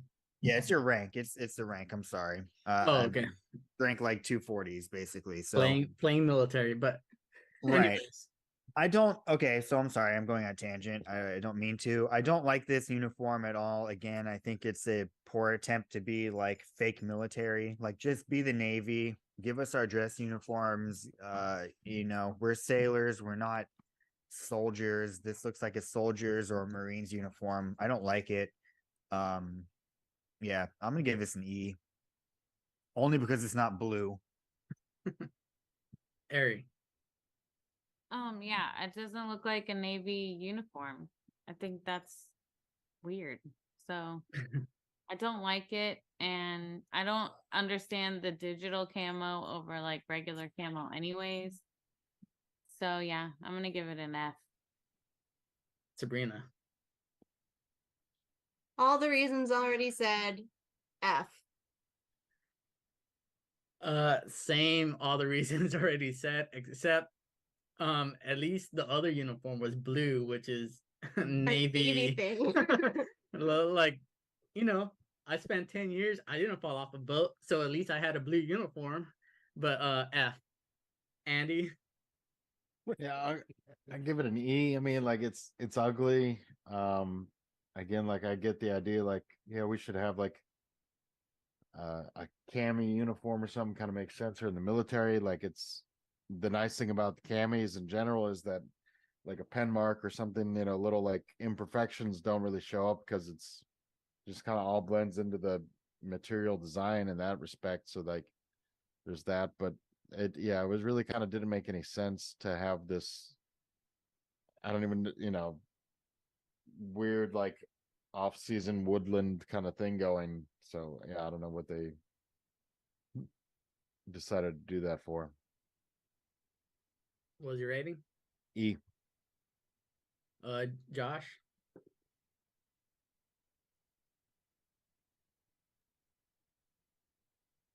Josh, can't hear you. Can't hear you. Much like they hate to tell you, it looks like a Marine uniform, and the Yeah. Marines are a part of the Navy. So They're a part really of us. should be- We're not a part of them. it really should be it should be opposite. They should be dressing like us, not them dressing like us. But that looks horrible. That doesn't look like a Navy uniform at all. What's your rating? I'm gonna give that an F, man. F for fucked up. Joe. Yeah. Joe. An F for phony. It's a phony naval uniform. But yeah. It's a Joe it's was a good phony. earthmate. It's a phony person that invented the idea of this uniform. This person has the person that brought this to the table. Definitely, there is no I guess any blood in the game. Is that phony? F-O-N-E? Is that how you spell it? Phoney. Oh, F-O-N-E. Get it right. Okay. Yeah. Josh, you can't even And, misspell phony. Did we switch to these when it was the CMC under What about swatting 1,000 files? Get out of here, man. Get outta here, Under you Admiral crazy Richardson? dickhead. Crazy tinhead. Last but not least, this is the dinner dress uniform. Ari, can you start us off? Well, I've never seen this. What is the purpose of this uniform? I've never seen If this you go to either. the Navy ball, you wear this uniform, and that's the Uh-huh. only time you get do to it. go to- how do you go to the Navy Never seen ball? anybody wear this uniform. You could get married in this. There's Also, for yeah. the fancy. Would you pick this over your dress blues? to get married in? No. Could you wear this over your dress? Like, could you? Like, It was you wore it Yeah, for this like, is it for, was like like, literally the Navy ball because Did you would you wear the have mini it? medals Oh, and yeah, Right. like it's a It- weird thing. Hate that It's bullshit. for fancy functions. But you Yeah. didn't have to have it. No. Yeah, you were never issued it. If you wanted it, you bought it. And then, okay, I have more questions, but I won't ask them now. I give it an F. It's weird. Sabrina. I've never seen this in person. I was never privy to those fancy events. So F. It looks uncomfortable on the dude. I'm sure it's like twice as uncomfortable on a woman. So F all the way. Yeah, this is for fancy functions. Really, like Joe Navy ding dongs would wear this to their, seaman apprentice Doobie would wear this to his marrying his high school sweetheart. And Probably not though, cheesy. because like you would have had to buy it, and so he didn't Yeah. have money. Despite its cheesiness and stuff, I'll just give it a solid C. It's still a uniform. No, I testified in court while I was in the Navy, and they just made me wear my regular dress blues. Fancy. Yeah, I think it's not. You're thinking females just didn't You have don't- a dinner dress uniform. Well, I think mean, it they just feels went really to the formal to mini be in a medals. courtroom, so I was curious. not formal, fancy. There's a difference. Okay. Andy. Get it right. It was kind of an extra, like, uniform that, nobody's ever really seen. We've heard legends of this uniform, so to speak, but not even really good legends. Just like, hey, this is a thing that exists. That if you want to spend money for no reason on a uniform, Mm-mm. go for it. I'll give it a D. Nobody wants that. Josh. all right. I agree So- with Annie. I'm gonna give it a D too. Oh, Joe. Whoa. Due to the fact that I think that if I ever talked to somebody that was wearing this uniform, I would automatically think they're a fucking Fed. E. There's no way there's a second class corpsman that's wearing this thing anywhere near a guy like me. For any other reason than to, I don't know, honeypot me or something. Drew. I'm with you, Adam. I think this is like seaman recruit Schmuckatelli getting married to the fucking sea cow that he met that has 4 kids already that he marries. I'm gonna give this D for dickhead because you are a dickhead if you wear this uniform and you are Schmuckatelli. enlisted. I get if like officers want to wear fancy shit, but for enlisted, nope. Sorry, bro. Wear that dress uniform because it's called dress uniform. Yeah. Just You to don't wrap- get paid that enough. You don't get paid enough as second class to have a uniform like that. Hell no. No. Or even a reason to wear it. It's like a bad Who are suit. you? Who wants Who to the wear fuck that are bad you that suit? you're going? You do that's what I'm saying, dude. You're not a real fucking sailor, dude. You're a fucking federal agent plant. Just a Trying to- quick recap. S tier, we got the Navy coveralls. A tier, we got the dress blues and the dress whites. B tier, we got the dungarees, the old school dungarees. The low B, high C, we got Navy utilities. C tier, we got the working blues, I guess. Johnny Cash. Yeah, John Cash. D tier, we got the working whites. Low D, high E, we got the Navy PT uniform and the black and tans. E tier, we got the Navy working uniform type 1s and the dinner dress blues. And then low E, high F, we got the NWs type 2 or 3. I forget where we're at. That went on a little longer than expected. You guys want? We didn't have to do so many. Yeah. I thought it'd be like, this uniform sucks. D. Uh, You don't know your Have you friends, met No. any of us before? I know, right? Like I Like, think it you was, thought it was hey, gonna happen, and you invited Josh. I think it was great. First of No, all, you guys. but Oh, you were like, Do you want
I'm just sharing my screen.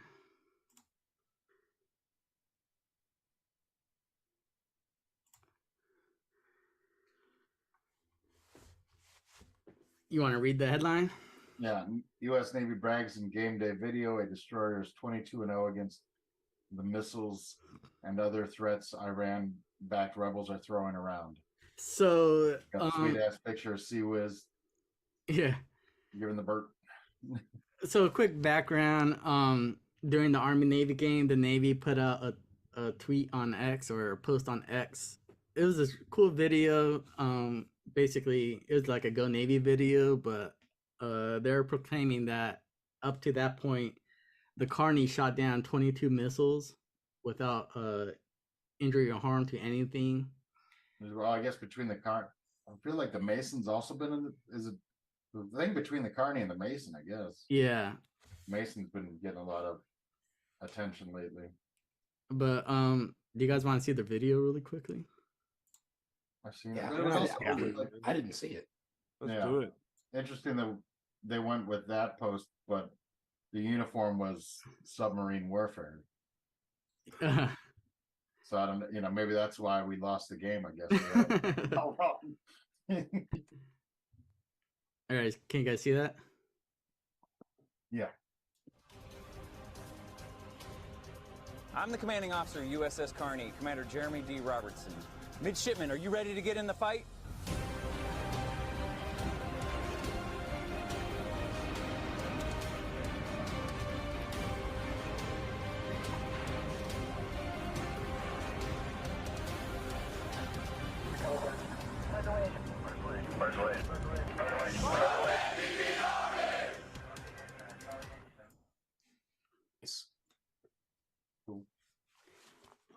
Let's start off with initial reaction to the video. Andy? Yeah, it was pretty cool. I guess I mischaracterized the picture from the tweet. I thought it was Sea was, Oh. raining hellfire, but it was standard missile engagement. Yep. But Sea Whiz is prominently pictured there, so not totally wrong. Yeah, cool little rally. The troops kind of trying to set the tone, as Shorzy would say. Joe, what's your reaction?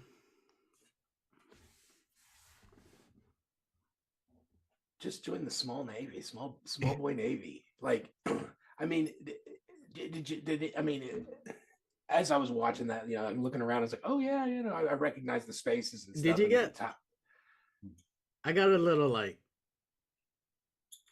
excited. Yeah, yes. Probably because I've got the insider information, like being on a ship. Yeah. And like seeing that, being like, oh, what's there, dude? Oh, like that meme with Leonardo DiCaprio. Yeah. From Once Upon a Time in Hollywood. Yeah, I mean, if there's anybody listening that gives a shit about joining the Navy or whatever, or is thinking about it, do whatever you can to get in the small Navy. Stay off those carriers. I mean, they need a lot of people, but do what you can. Yeah, doesn't have to be you. Yeah, you don't have to be part of that. You can join the small Navy where it's a little more personable. Drew. Yeah, I thought it was really cool. Like, I think like that would have totally been us, like doing that, and midshipmen, great job and all, but let's be honest, like, the enlisted guys are the ones making that happen. They're the ones shooting those missiles off, pushing the button. So, yeah, I thought it was really cool though, man. And it does excite me as well, dude. Totally boned up about that video. And just knowing that those people, those FCs on there that are doing that are kings of that ship, right? They right now, yeah. Right now they're walking around stacking awards. Save it 22 times. Advancement. Josh, Damn it. what's your reaction? All right, so yeah, I agree with everybody, but I think it was a pseudo recruiting video. You know, the military's hurting for recruits these days, I Bad, get it. yeah. and the Navy's kicking ass over there in the Red Sea. I mean, how awesome is that? Be like, hey man, this is what we do over here. We blow shit up. So that's pretty awesome. I always try to keep track of that stuff going on over there and brag Yeah. about it. What was the weird look, Joe? Oh, I'm just trying. I'm looking at something completely different. I'm like, Oh, okay. I was like, a reaction to what did something I else. say to deserve that reaction? Paying attention. Paying Right. attention. Good. Good. So But yeah, I think it was an undercover recruiting video. What is it? What is the Navy now? What is it? The recruiting. What's their slogan now? Sell this. oh, I couldn't even tell Sell you. the seas or surge the seas or Come on down. We fucking need you. Yeah. I have to look it up. We don't care. Neck tattoos? Come on in. We don't care. Anyways, that's what I think it was. I think it was a cool video to highlight the Navy, but I think it was also used as a recruiting feature too, for sure. I bet you the recruiting. I'd like to look at the statistics to see if the recruiting numbers went up after that video. I would say that it did not, because I don't know who the hell would watch that game. It was terrible. Well, Yeah, yeah, also, we like, didn't beat, yeah. we didn't win, unfortunately. So I don't think Insider, there were like any promo winners. kind of thing. So it's just like, yeah, you know. Well, let me bring it back really quick, and I want to offer some opinions, and I'm curious as to what you guys think.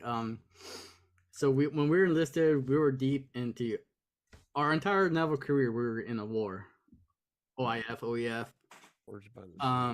You could tell, you could walk around, everybody, for however you want to involve you were into the Navy. I'll just for this opinion is that we were battle hardened. You could go to any one of your shipmates, and they've been through the deployments and etc. And then for the last couple of years, even now, we're currently not in any sort of conflict or war. So the Carney is out there just patrolling right now. And right now, the Carney and the other ships are the only ones that are experiencing this type of, for lack of a better term, warfare. So right now, these guys are getting all the experience. These guys are going to be the hot, sailors in the fleet right now, because they have all the experience. They know what it's like. The expertise, their knowledge level is just going through the roof right now. Like, those guys are setting the standard right now. What's your opinion on that? Yeah, I mean, there's no better substitute for like practical application of like your job and duties and everything, and like really seeing how it all comes together when like shit gets thick, and then also kind of like that like all the drilling and all the other like ridiculous shit that feels like so mundane, outlandish or whatever else, like crazy combat scenarios and stuff like that you would run. Like they're 22-0, like, yeah, it makes it worth like, it. you think, Does like, it make it worth it now? yeah, well, it makes it like believable too. Yeah. Like, we play like the mass casualty GQ, and we take like 3 or 4 missile hits and everything else like that. Well, they've been shot at least 22 times. Like, this is a viable scenario. It's not just some cooked up worst case throw the kitchen sink at somebody kind of thing. Like, if you can handle this, then everything else will be a cakewalk kind of thing. It's there's some truth into it. So like, I think that also says a lot, and like kind of helps you. It's also a testament. It's also a testament to like these guys like basically rolled out of bed and just started fucking tearing shit up. Yeah. Like, we didn't. I don't think this was expected or planned or anything. But here they are, fucking rolled out there and just fire controlmen just started executing missions. I don't want to speak out of turn, but I do want to say this. I think it's just a testament to that Aegis weapon system. Yeah. And I think that Adam, you're not very familiar with it. That thing is scary, cool, and scary. It's capable of some crazy stuff. I still to this day cannot believe that anybody would have any inkling if it wanted to attack a cruiser. I mean, a destroyer would be just out of their mind. The capabilities that we have there on that one little ship is just astonishing. Yeah, plus it's like but all what I of was ages too now at this point. And I'm not saying that these sailors aren't going above and beyond or they aren't good sailors, but I just think it's a testament to that weapon system.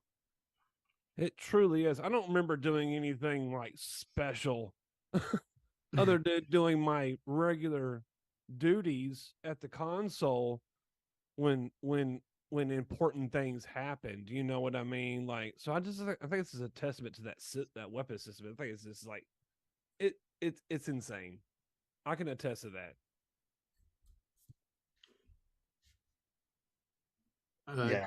Drew, Joe. Oh, sorry. Go ahead. Yeah, I agree with your statement, Adam. I mean, I think that, these sailors are, they're getting the experience and they're going to be setting the standards. I think at this point, it's probably like, oh, another day, we're shooting down a missile. Yeah. Like that's their knowledge, their experience is going to be top notch. And in the off chance that anyone on that ship ever is hearing our podcast, hit us up on Facebook and, I'm sure we can send you something cool to represent, man. But we're proud of you and, and the ship, man. We're super stoked about it. Yeah.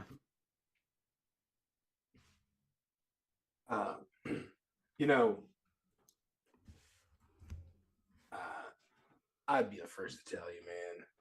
I bitched my friggin' ass off on that ship during everything. So did you and you and you and you. And anybody listening, you guys all bitch too. Don't act like you were just, eager to head hard charge. Now, we ran all those things for, those scenarios and this, that, and the other thing. And after a while, it all just becomes, autonomous action. You just hit the buttons and you do the things. And then, occasionally there might be some big wig or whatever on the ship that wants to watch you guys do an evolution or a live fire or something, and the nerves are there, obviously, because, people are breathing down your neck. But I mean, these guys' nerves of steel, dude. Good work on everybody, not just the Aegis folks there. I mean, the series itself, they have plenty of technicians too that do the work, So I mean, good work. Because I know I'll be like, I'll be the first to tell you, man, I bitched about all those evolutions, all the practicing, all the this, that, and the other thing, and finally this, I guess, see like the fruits of your labor. Yeah. Not such a bad deal, and I think a lot of it was just the FCS. I mean, it's just like a tiny portion of the fire control problem. Like, oh, there's other stuff to do there to just sit there at FCS, but it was just illuminating the target. That's all you did. Is just illuminate there's a button the and target. there's also a cover on that button. It was just like flipped up. A glorified flashlight. That's all it was. No. You guys are here. This version on FCS. I did things, man. I had to talk on the net. Last question. Follow the script. Last question. After their first, successful mission, what do you think they had for dinner? Oh, The victory. Pizza, man. Pizza and wings. Pizza and yeah. Pizza and wings. Ice cream. The whole. I Nice would one, be right? very Fired up. curious. If somebody could reach out and tell us, I would at least like to know what you had for dinner. After And you, did you fly the After battle first flag? time, 'cause I then guess it, they like, didn't have time to fly the battle flag, though, did they? No, because No, it wasn't yeah. planned. It's all like reactive. Right. But still, there had to be Probably a after the- celebratory dinner for sure. Yeah. Breakfast or whatever time. What time was it? Did anybody catch a time on what had happened?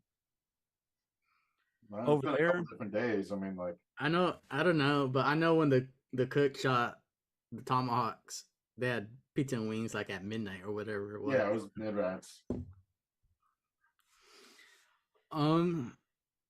Drew, you want to pick the next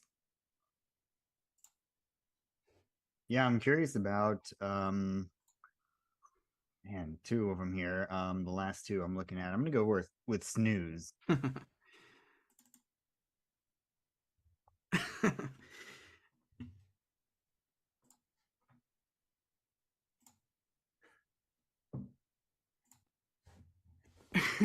Do you want to read that?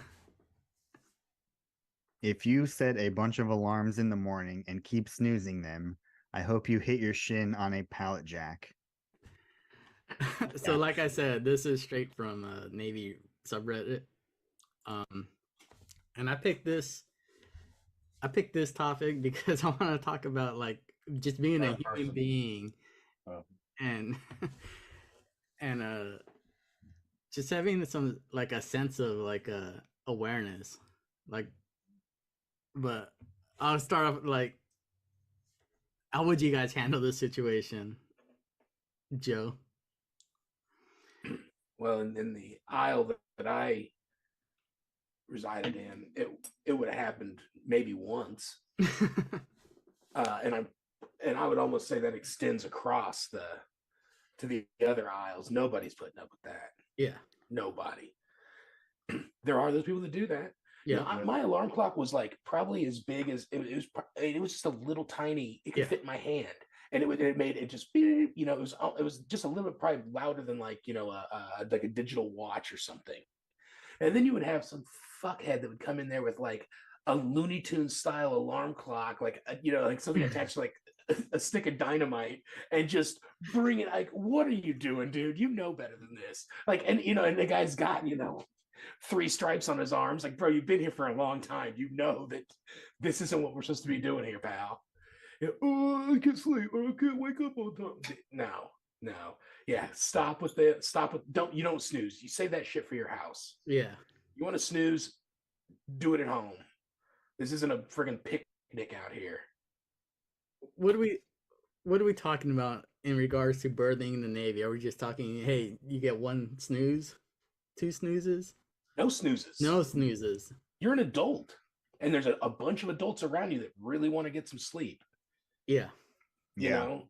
So unfortunately, but I mean, like, yeah, it's one is acceptable.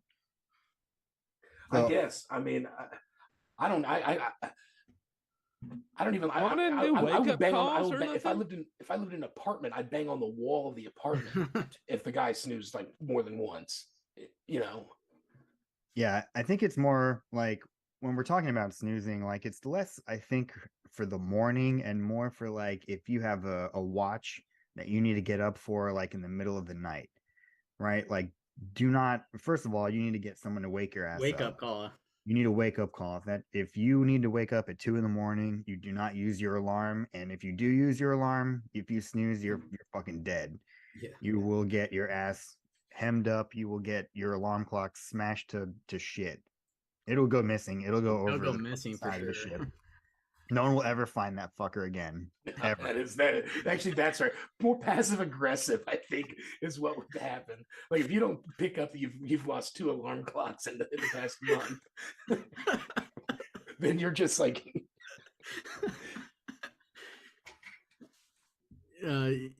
you're never gonna do the right thing. you're a lost cause, man. Andy or Josh, you got any? I mean, you know, everybody's been in a birthing aisle or something, or close proximity enough that we've, you know, encountered that guy that, can't get up, or they like purposely set their alarm. People that can't wake up, fucking, or they set their alarm for like 30 minutes before they need to get up so they can hit snooze like 12 times because they have some kind of mental disorder that they're fucking oblivious. And then you ask them like, dude, what the fuck? And they're like, what? I don't get it. And they're fucking late to watch anyways. Yeah. They still got someone coming down to their rack to wake them up. Yeah. I mean, we all work together, and like, I guess with the exception of Adam, like you had your own aisle that you guys slept in, but Drew, Josh, Andy, and myself slept in the same aisle as everybody else we worked with very close proximity all the time, so there was really no. And we slept next to each other. We slept like that for what, like 2 years or something, a year and a half. I feel like CF had a good system. We would. I don't remember really having to set an alarm, man. I think wake up call. We would spend. We would come down because you're getting relieved 15 minutes early.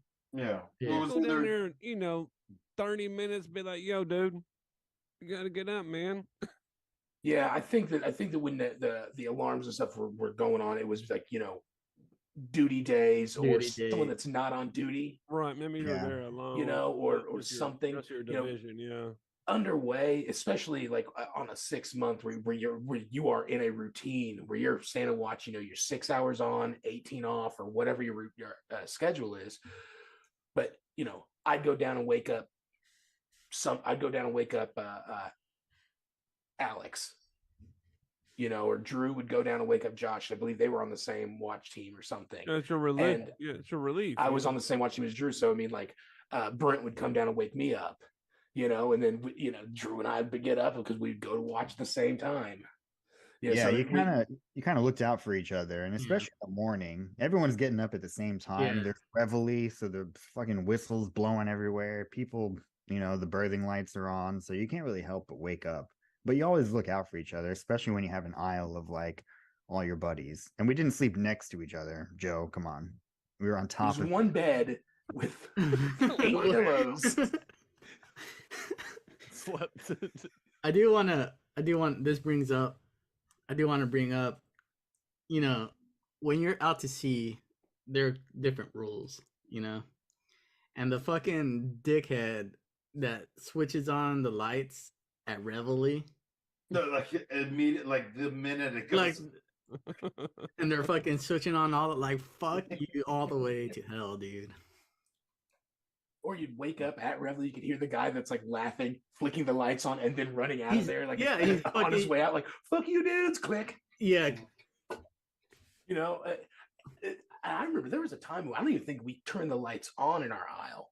Like it would be on for like birthing inspection. Yeah. And then as soon as that was over with, like 11:05, click, back off. That's because we were all staying watch. We were all 24 hours of watch. So, but like, yeah, that's such a dick move. Like I said, underway there's different rules, and like you let your shipmates sleep whenever they find sleep. I know the only times I ever got relieved late was from other divisions.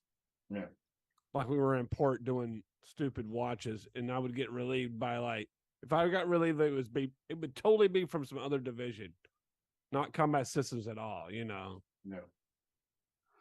Well, plus, like underway and watch teams and everything, like everybody's there, so like like I'm either a person that wakes up to my alarm, or I need somebody to come wake me up because like I could set whatever alarm, hit snooze a dozen times. Like I'm not getting up because I just don't like I want to. But if somebody comes and gets me, whether they have to like physically yank me out of my rack or like just come by and like wake me up and make sure I'm like up, like coherent, and acknowledge that you have woken me up for watch, that I will be there. Like, what works for you. Like, don't be a fucking dick. Are you up? And you have to enunciate yes.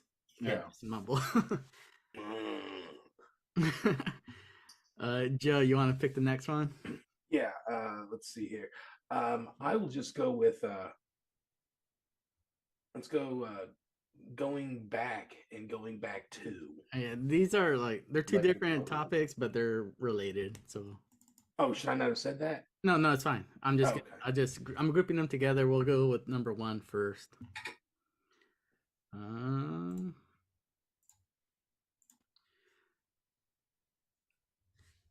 Shit. Got a paragraph to read, dude. The other one's longer. You want to read that real quick, Joe? Looking to go back active, as it's titled. Help requested. So I'm currently in the reserves. I'm looking to go back to active duty or even TAR. I know it's the Navy, but I don't want to go to a ship. Is it TAR or TAR? I don't know. Temporary active reserve. My brother did that shit in the Navy, dude. That's what he did his whole career. Never saw a ship. Nice. He did temporary. Anyways, go ahead. All right, or even going to temporary active reserve. I know it's the Navy, but I don't want to go to a ship. What rates are what rates are pretty much all shore duty or have the option of kind of permanent shore duty? I'm a GSM, so we have Shit. LCAC orders that are similar, Okay, so- but I wouldn't want to live in Cali or the Norfolk area. If I could get RDC recruiting orders, is that something I could do until retirement, or I eventually need to go back to sea duty? In parentheses, I want to try RDC. So I hope this guy just got obliterated online. Yeah, right. Give me the Okay, so first you could 5 kinda- comments there. you guys get why I picked this one, and Right. because of the ridiculousness, right? We can all agree that this is some beggars can't be choosers type shit, right? Well, you're in a part- if you're in a spot in that your rate, life- you're kind of stuck in that rate. You're just kind of like being the FC. You know, you're gonna be seagoing. Like let's break this down from the beginning, and Okay. I want to start with. I know it's the Navy, but I don't want to go to a ship. Well, you're My already- I swear to God, my brother spent 4 years in the temporary active reserves and never saw a ship. Right, that's 4 years though. Like, I feel like this guy did like an enlistment, and now he's like, I figure I could do 20 years if I could just keep doing nothing. Yeah, like Well, yeah, hey, no, just anybody could. I If they guess could do what? something. guess what, pal? Yeah. But his rate guarantees him a ship. Exactly. What else would you do with this idiot? I mean, he don't have the experience to teach. Does he have the experience to teach classes? The Probably GS not. But like, he's like completely missing the point Yeah. of going active duty in the United States Navy, right? He's like Yeah. completely missing it. And we also know that RDCs are the best and the brightest in the Navy. We've been told that they are the super sailors. They're right above A school teachers. So, yeah. and this But guy not just thinks he's quite going Navy to. SEAls. Yeah. But let's move on to the. Okay, go for it. Finish well, it. but I mean, he would never like what the Navy would never say. Yeah, sure, come back, and also we're going to have you teach brand new sailors, Yeah. like right out of the gate. Yeah. All right, Let me just say, can I, dude, tear it up. in the army, you want permanent shore duty, join the fucking army. Don't be in the Navy anymore, dude. Fucking come on, get out of here. Like, yeah, and that brings what rates are pretty much all shore duty or have the option of some kind of permanent shore duty. It's called the Army. Yeah. A trumpet player? You could. Well, MU is that- somewhat? Yeah, MUs. is RDC duty. That's a temporary duty. You don't get to stay there. No, it's like it's a billet like any. It's Right. a short duty billet like anything else. So up to this point, the guy wants to go back in the United States Navy, and he doesn't want to go on a ship. He wants permanent shore duty orders, and then he doesn't want to live in Kelly or Norfolk, where the two biggest Navy bases are located. Don't go active duty. It's my final piece of advice.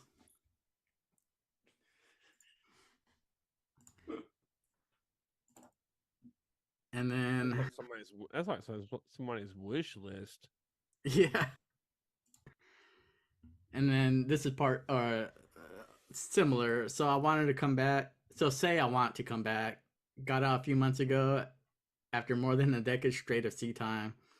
Didn't hate it until the last tour when we got fucked with a yard period from hell. Landed a job that pays very well, but I'm miserable. But I'm as miserable as I was while I was active duty, just with less purpose. I don't fit in here. Can prior enlisted get their rate pay grade back? I'm not in danger of being let go. I just missed the Navy, I suppose.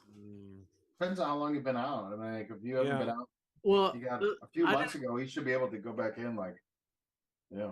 I didn't choose this one specifically to answer the question, but I Right. just wanted to see can you guys relate to the like I can relate. I can relate to the awkwardness of going in the civilian world. I personally think this is a person that's having a hard time transitioning out of the Navy into the Yeah. civilian world. I'll be. I know it sounds kind of crazy, and maybe it sounds silly or not manly, but I really feel like this is a person that's struggling trying to transition. Yeah. And I did the same thing. I struggled to transition out of that mindset, that motivation, that anyways, I struggled to transition out of the Navy. And I think this is the same thing. Having, especially having only being a few months and having a good job. Yeah. I know you feel like you have less purpose, but you gotta find that purpose. Yeah, you gotta find the purpose. Outside of it. I mean, unless you just really want to go back to active duty. I mean, if you wanted to stay, you would have stayed. He got out for a reason. That There's the person yard got out period for a from reason. hell. The yard period from hell is an anomaly. He shouldn't. If that was a, Is it though? I mean, like I feel like the yards were not fun. It sucked. but And then like you look at what happened. What was on the one that was in the yard a carrier. few months ago that had all the problems? The guys committing suicide. Yeah, as a carrier. Was it? It wasn't the George Washington, Washington? was it? Washington Or or TR, I think. Reagan or something. I think it was a TR, the Roosevelt, right? Maybe he may have been part of that situation. But I just want to say that the yard period sucks, but it shouldn't dictate whether you're True. going to re-enlist or get out of the Navy. What I want to ask you guys is, like, on a scale of 1 to 100, did you guys ever think about going back active duty? I mean, no, but there's a lot of different reasons right there. You know, I got Yeah. My situation was unique. a Like, story. Say everything being equal, and they'll give you could go back and enlist at the same rate, pay grade, etc. Want to go back now? No, what's the closest you've got to thinking about going back active duty? Oh shit! No. Um, I got some bad habits. I don't think I could go to active duty anymore.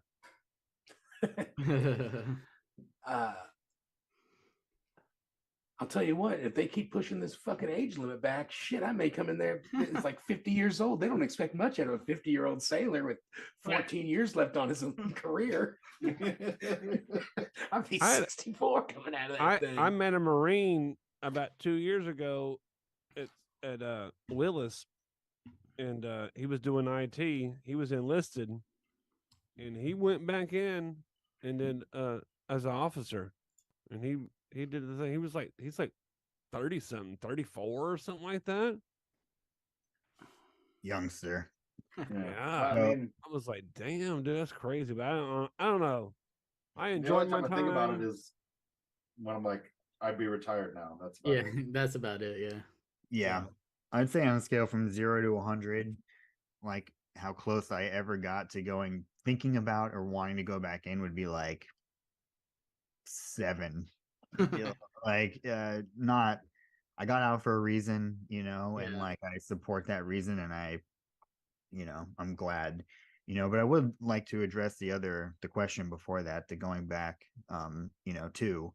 Yeah. Was like, this sounds like transition stress, like 100%, and if I was to give advice to anyone, I think it would be to try and find something that's like you still serving, like giving back. Yeah. I think that And that's kind why, of and helps. exactly, Drew. And I think that's why I public chose service. education Yeah. as my career, because I was still wanted to have a purpose, I guess you could say. I still wanted to be able to give back. And so, People- man, People, especially veterans, I don't think realize that, like, you're so used to having a purpose, you need purpose. That's a big thing. I think finding purpose. It absolutely is. Especially going from something like military service and everything, where it's very kind of the purpose is like front page kind of thing. It's there, it's obvious, even on like the days when you feel like, what am I doing here running these fucking GQs at 1600 on a Friday? But, Yeah. You still know what's going on.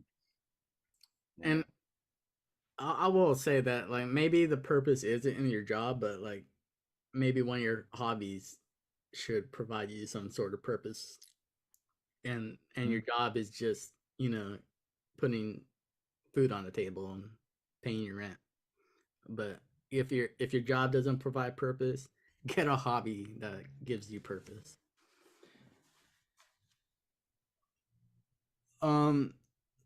Josh is gone. Do you guys want to do 2 duty days or meal prepping? A meal prep's normally pretty fun. Probably like a rate your plate kind of thing or something. No. I was thinking about that episode we did with those.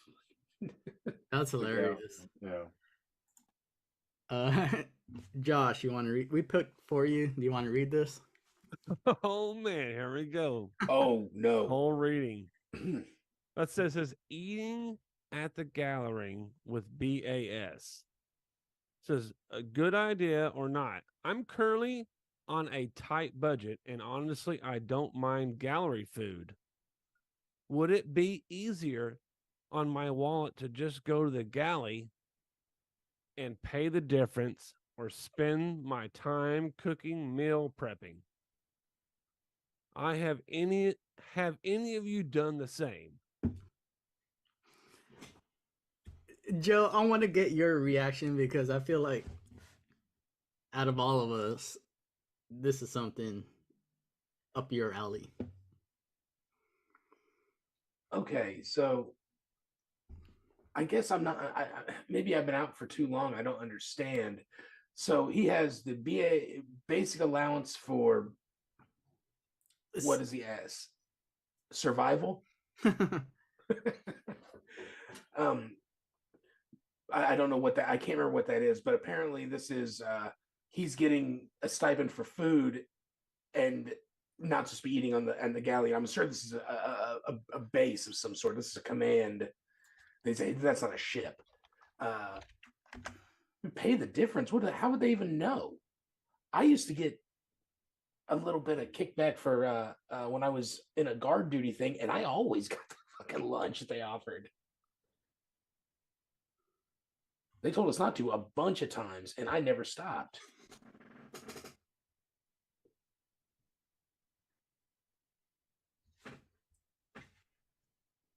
But you have to like swipe your card or something. Like I guess maybe there's like a smart card thing where they just make sure you're not getting the allowance. Well, no, I don't know. I mean, like, when we were at Dahlgren, you just signed in or whatever kind of thing. If you were living in the barracks, and like if you lived on base and everything, like they just, as long as you were on the roster or something or whatever, however they did it. Like, was that how that went? I feel like it. And then like I know, like when I was on the ship and I would go to like Dam Neck for training, and we had the galley, we had to pay. Right, because we had BAS because we're getting BAS. Yeah, but like, how would they know? Everybody gets BAS. Like, we'd only get like. Remember, they would have used that little card that we 40 bucks or whatever to basically cover the weekend meals and stuff when you're not like in port and all that. That's why you get a little bit more BAS on like months you took leave because like you weren't able to like redeem your shipboard galley meals. But you guys are concerned with the wrong thing. Here's the issue at hand. Yeah. Let's just take what he says as truth. Okay. I don't know what the difference would be, so I think it could be depending on how that works out.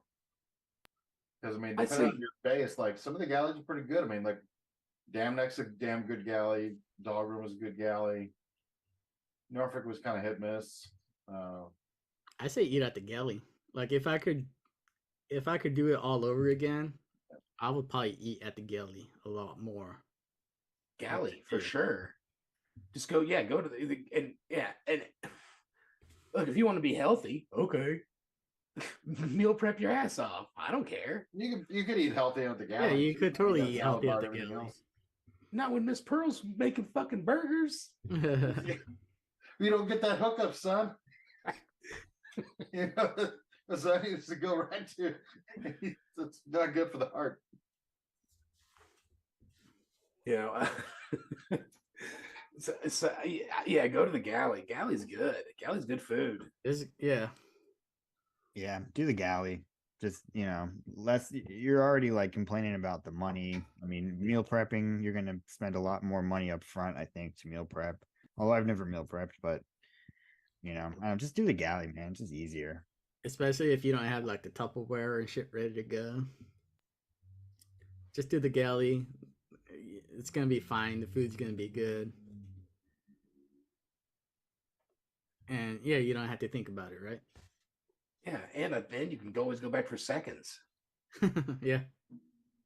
The galley's an all you can eat smorgasbord, man. When we're living on base, like for training or whatever, could you take home? Like, did they have take home containers? Do you guys remember? No, I don't think so. No, the best you could do is like the bag lunch if you missed the meal because you were on watch. Yeah, there's no like doggy bags or anything. Yeah. That would have been the shit though. They wouldn't take it back to the barracks because it caused bugs and roaches and animals and.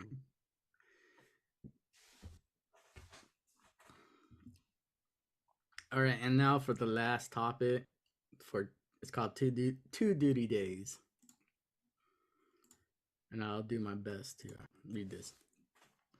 Oh, you just pulled one from each. I thought it was like you had a couple. No, it's just one from each. 2 consecutive duty days. How is this even legal? I have regular duty this coming Friday, December 15, and palm duty starts the following Saturday, December 16. I checked the palm watch bill only to find out that I have duty again on the 16th. I'm upset is an understatement. I went to talk to my chain about it, only for them to tell me that there's nothing they can do about it now because it's already approved by the CO. The palm duty section, I'm assuming.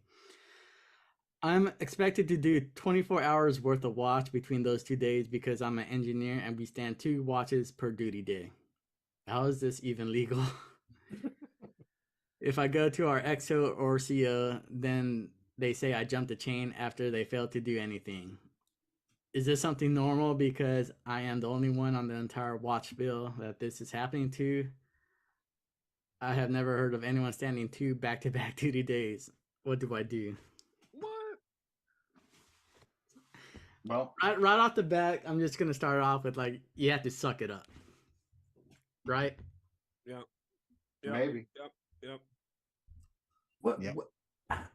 Okay, so this sounds like it should be like this kid's. And I say kid because there's a lot of stuff here that makes me think that this is a child, or at least an 18-year-old, 19-year-old. Well, the only thing I want to say about that is like a fresh boot isn't going to be standing 2 engineering duty watches right off the bat.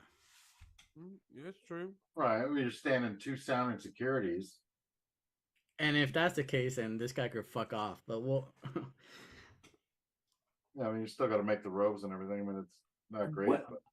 Where do people like? It's so weird to me that people get this like, and this is like just people in general, like this like weird sense of entitlement that you're like. What did you think was going to happen in the military in general? Did you think that it was going to be treated like a regular like office party? Like, Yeah. I don't get that. And then I take kind of a step back from that thought and I say to myself, wait a second, this is the fucking internet. Everybody has it. Everybody has an opinion. And for some reason, a large portion of the population thinks they have to post that somewhere to get some sort of weird validation. So that I mean, that's odd to me there. But 2 days in a row, man, geez. Remember when that hurricane came and those guys had to stay like 3 duty days in a row? or I mean, anytime when you go on the palm duty, when you're in 3-section duty, I mean, sometimes duty falls really, really rough on you. And that's all there is to it. Just hope that it doesn't happen the next time. Yeah. Because it can. I want to say that this is a completely plausible scenario, if not probable. Yeah. Well, I'll tell you, whining about it ain't gonna hurt. It ain't gonna help you. I tell you that much. I can't believe he went to the CO and the XO and all this other crazy stuff about He it. hasn't gone yet. He's thought about it. Oh. as if that fucking old man wants you to walk up there and be like, "Excuse me, Skipper." Open door policy, right? Oh yeah, I remember when you checked on board. So yeah, there's this like duty day thing. And he's like, "Dude, get the fuck out of my face." I've got $1 billion warship here, and I've got Seaman Chucklestain telling me he's got to stay in 2 watches. I don't stay in any. Bye. Well, I got one for you. It's a risky move. It's not necessarily going to work, but if you play your cards right, it could work. This is what you do. Okay. You go UA for like a year. In that year, aside from everybody knowing where you're at, you also get involved into a local franchise pizza parlor bar franchise. You invest in that, eventually become a partner and open up several more stores, and your life turns out pretty good. It's a risky move, but you could do it because it's been done. I've heard tales. I just want to tell this dude, like, hold off on going to the XNSCO until you run into the scenario where you have duty, you go out to sea for a couple days, and then you come back on your duty day. Right, yeah. Oh man. Right? Those are the best. Yeah, it does suck. They're gonna laugh you out of the office if you go up there. I'm just telling you that right now. Don't even approach your XO and CO about it. Yeah, plus you would go to your CMC first, probably. You just have to suck it up, you know. Yeah, and it's just first of all, you're on like stand down, right? So this is holiday stand down. You're basically half the ship is gone. You ain't doing shit when it's not duty day stuff. Yeah. Like they're not gonna be busting your ass for anything because no one wants to do shit. So like just suck it up and then just get on, man. And then when it's your turn to go on your leave for however many weeks or whatever the hell it is, enjoy it, you know? Because someone else is going to be standing a back-to-back duty day or having fucking 24 hours of watch, and you ain't going to be boohooing crying for them. So, you know, you join the military. Sorry. And also choose your rate, choose your fate, you know, like it's, come on.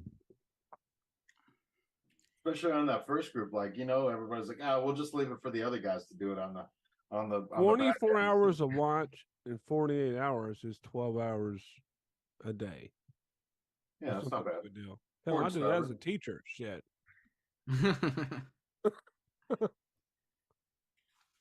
Like, you know, just to break the fourth wall a little bit, this guy posted this thing because he bitched in his division internally within his division, and they all told him to fuck off too, right? That's what happened. Yeah, 100%. Like he went to his chief, was like, "Oh man," like, well, those are the breaks.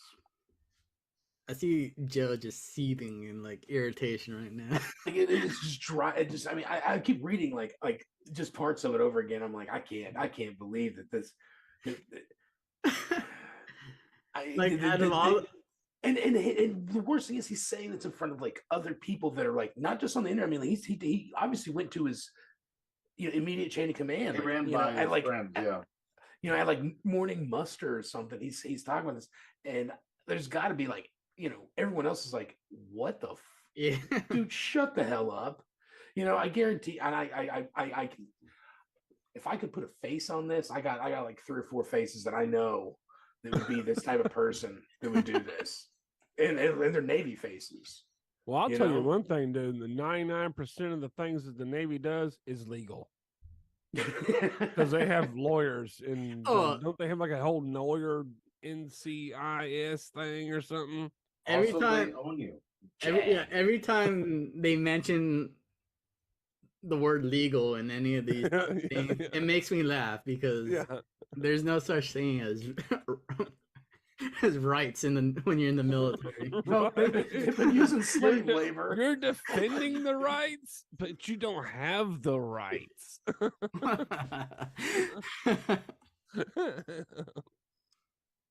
It's not even that bad. I bet I would be willing to bet if you went to your like maybe you're like, work center supervisor or something was like, yo, man, they maybe on the back end will like, not make you work a full day or something. Like, hey, man, we come back off a pump, take that fucking Tuesday off, Yeah.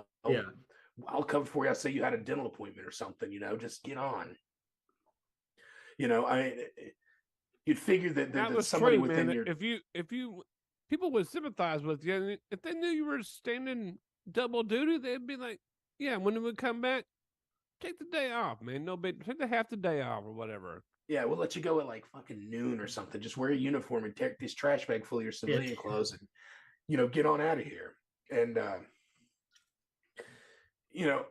but I have a feeling that the individual like this is probably a chronic, complainer about, Probably a again, shitbag. I understand that earlier I said I complained about everything, but Yeah. I mean, Well, let me put it this way. I is bitched that- a bitch. Let me put it this way: is that like if that was me in his shoes, I would absolutely be bitching about this exact scenario to you guys. But that's as far as it'd go. You still have to suck it up. Yeah.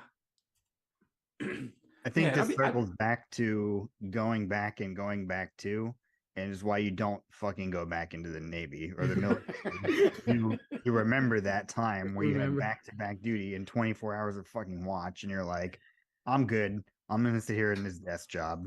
And make pretty good money, and then Yeah. go sleep in my bed tonight. Yeah, not have to shave or fucking listen to some asshole tell me what to do. That's, probably dumber than me. That's funny. Yeah, that's all I have for tonight, for you guys tonight.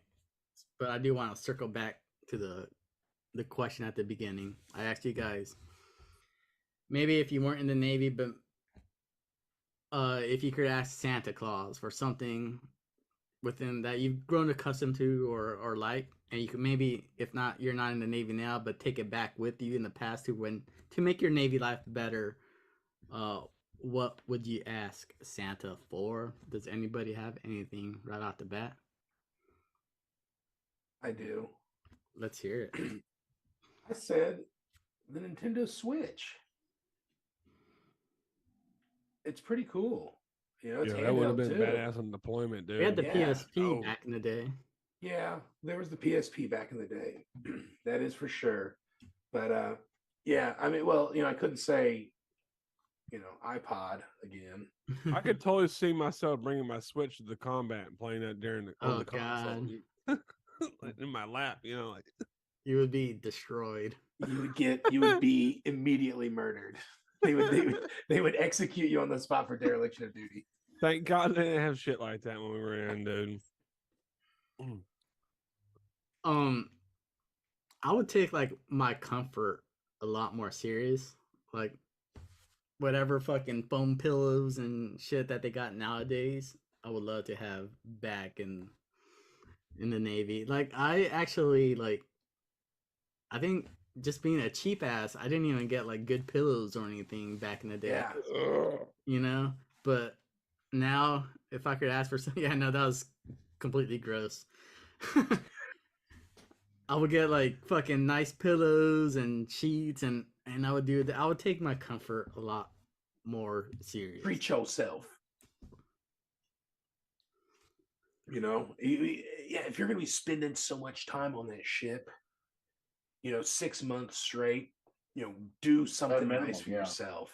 Yeah. A nice Why not? pillow, a nice blanket, comfortable sheets.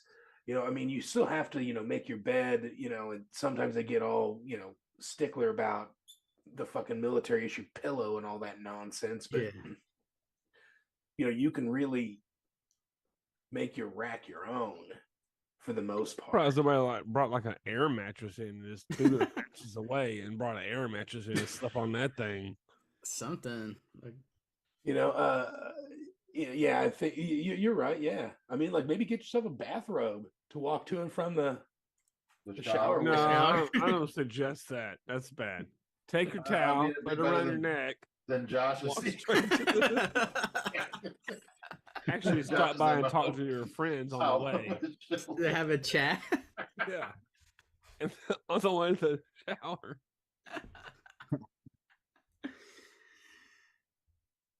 Podcast equipment. We're Yeah, here I'm just live. into, like, Warzone. Is there a you lot of young? record a podcast over deployment, like that whole like time you're on it, and then you like release the episode. You'd have all this episodes banked, and then Backlog. you Right. release them like, afterwards, because then it's not like OPSEC or nothing else. Like it's all stuff that already happened. So it's Right. I'd be I'm having like surprised- fucking those weird ass Iceman editing and fucking Got them all doing work. how about you guys? You guys got anything? Yeah,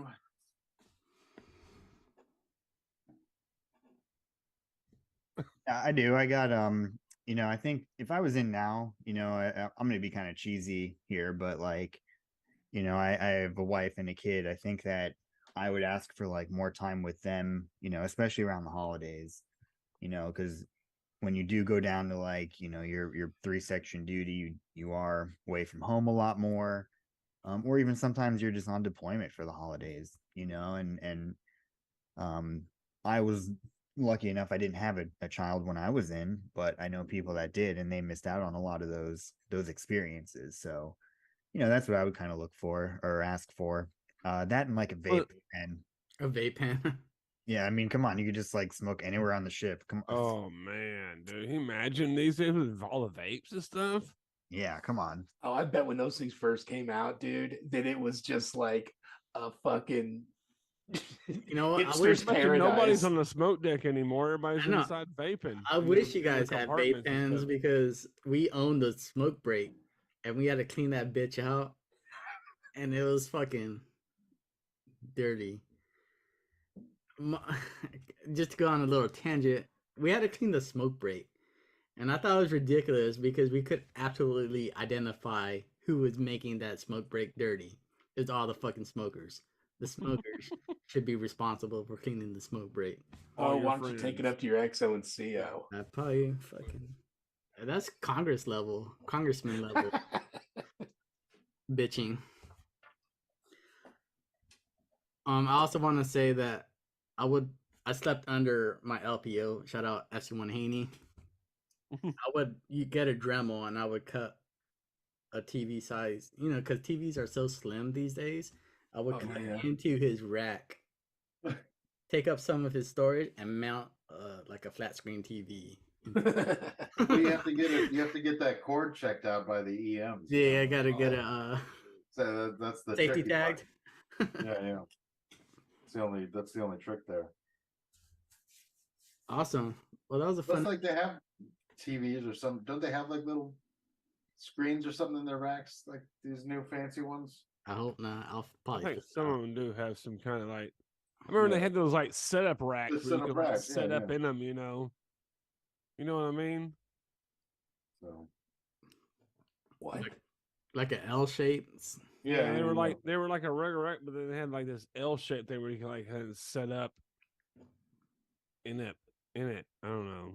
Can't even picture it, man. I can pull some shit up on the internets if you I want think to you see should it do for that. sure. Because we have God no idea damn what it. you're talking about. Here, let's shit.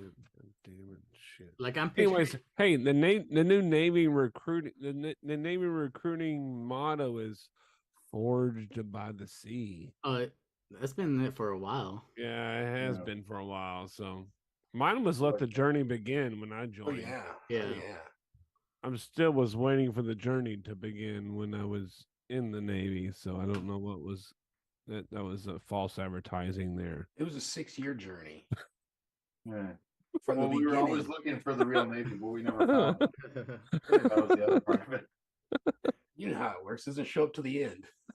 Yeah. That was the real Navy. It always has been. It always has been. Oh shit. You've been in the real Navy this whole time. Oh shit. Yeah. That might be a T-shirt. Edit that out of this so nobody steals that idea. Yeah, I'm gonna write it exactly. down. That fucking actually blew my mind right now. It always has been. That's the real Navy? That's so. I think we need to do an unrep t-shirt, something for unrep. Like, as much as all of us, we were all unrep, weren't we, at one time? Yeah. Yeah. Some of my best times running unwrap.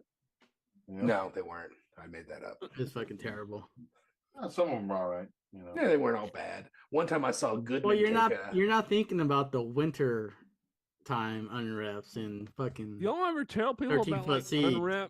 You ever tell like civilians about unrep, and they're just like, "Holy shit!" And you're like, "It's really not that big of a deal. It was kind of shitty, actually." It was They're like, what the fuck? You pulled across a gas line Yeah, and gas- refueled your ship while going fucking holy shit. 15 I remember knots? the best response I ever told somebody of like refueling at sea was like, I feel like it's a bunch of sailors like holding a giant gas pump trying to get the perfect pump, trying to top up that tank just right. Yeah.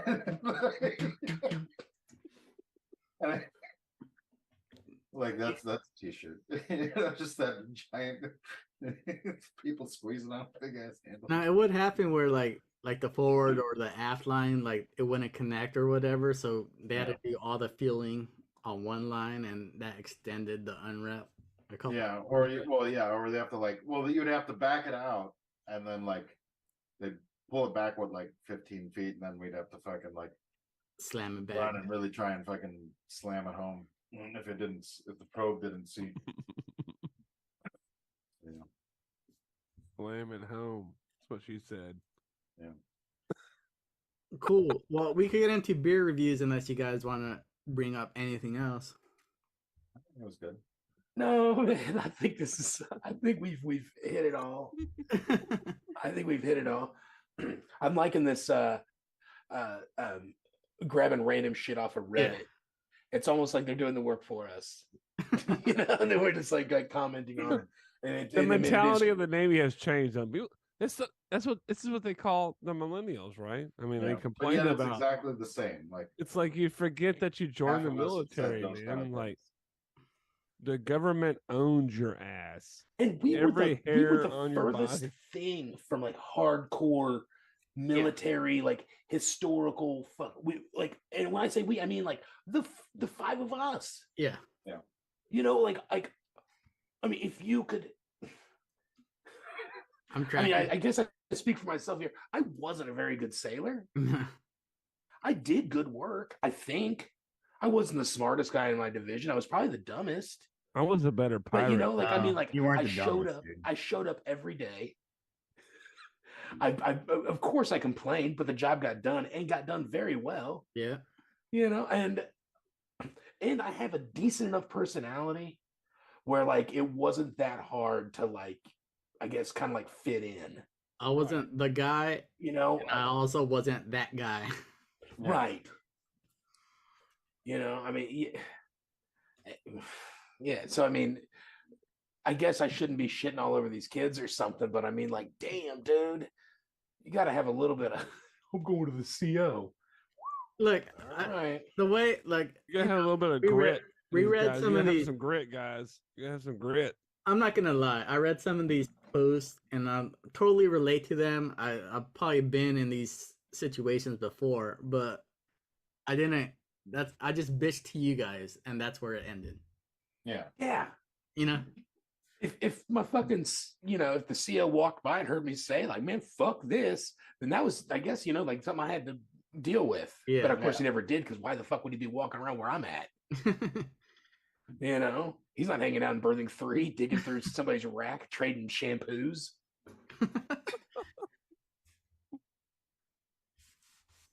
I don't know, man. It's I couldn't imagine. Yeah, in fact, you know what? I think I'm at like a level like 95. I wanted to go back in. I'd like to go back in as a 41-year-old male, as a second class fire controlman, and then I will infiltrate people that are, you know, at the, you know, they're probably, I'm assuming, what, like 23, 24-year-olds, and I'll infiltrate. Could you imagine me going as a 42-year-old E3?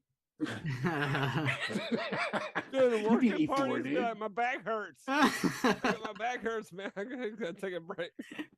Well, we can't put fucking Seaman DeCaval on unwrap. Motherfucker will throw his hip out again. Yeah, right. Yeah, it's E4, not E40 and below, so we're good to go. PRT time comes around. They'd and have get to like an hour and a promote me half to before do I- a sit up. They'd have to promote me before I'd rejoin, just so I wouldn't get into the working parties or something like that. They'd be Yeah. like, we gotta promote Can you sit up? Yeah. All right, then you pass, man. Can you get out of bed? All right, you You're pass old your enough PRT. to qualify for. Oh, it's just a question. It's not even a mile and a half. Can you sit up? Are you breathing? Yes. All right, you're good enough, man. Oh man. Well, I'll kick off the beer Can you review. babysit young sailors? Yes. I'm good. Potentially. I'll kick off the beer review, you guys. Once again, I had from Dystopian State Brewing out of Tacoma, Washington, the Heliofant, 5% ABV, and I'm not gonna give it the greatest review. I got very the very first swig was very medicinal, and then it got very metallic at the end. Like if you're drinking like an old Coors or a Steel Reserve, like it had that metallic taste at the end.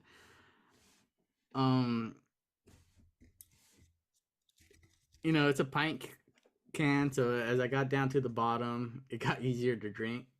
But I'm not the biggest fan of this beer, so I might give it my first 2.5. We do out of 5. Yeah, we do out of 5, right? Yeah, 2.5 is my rating. Andy, why don't you remind everybody what you're drinking and give us your review? Yeah, I am drinking the Yingling Golden Pills.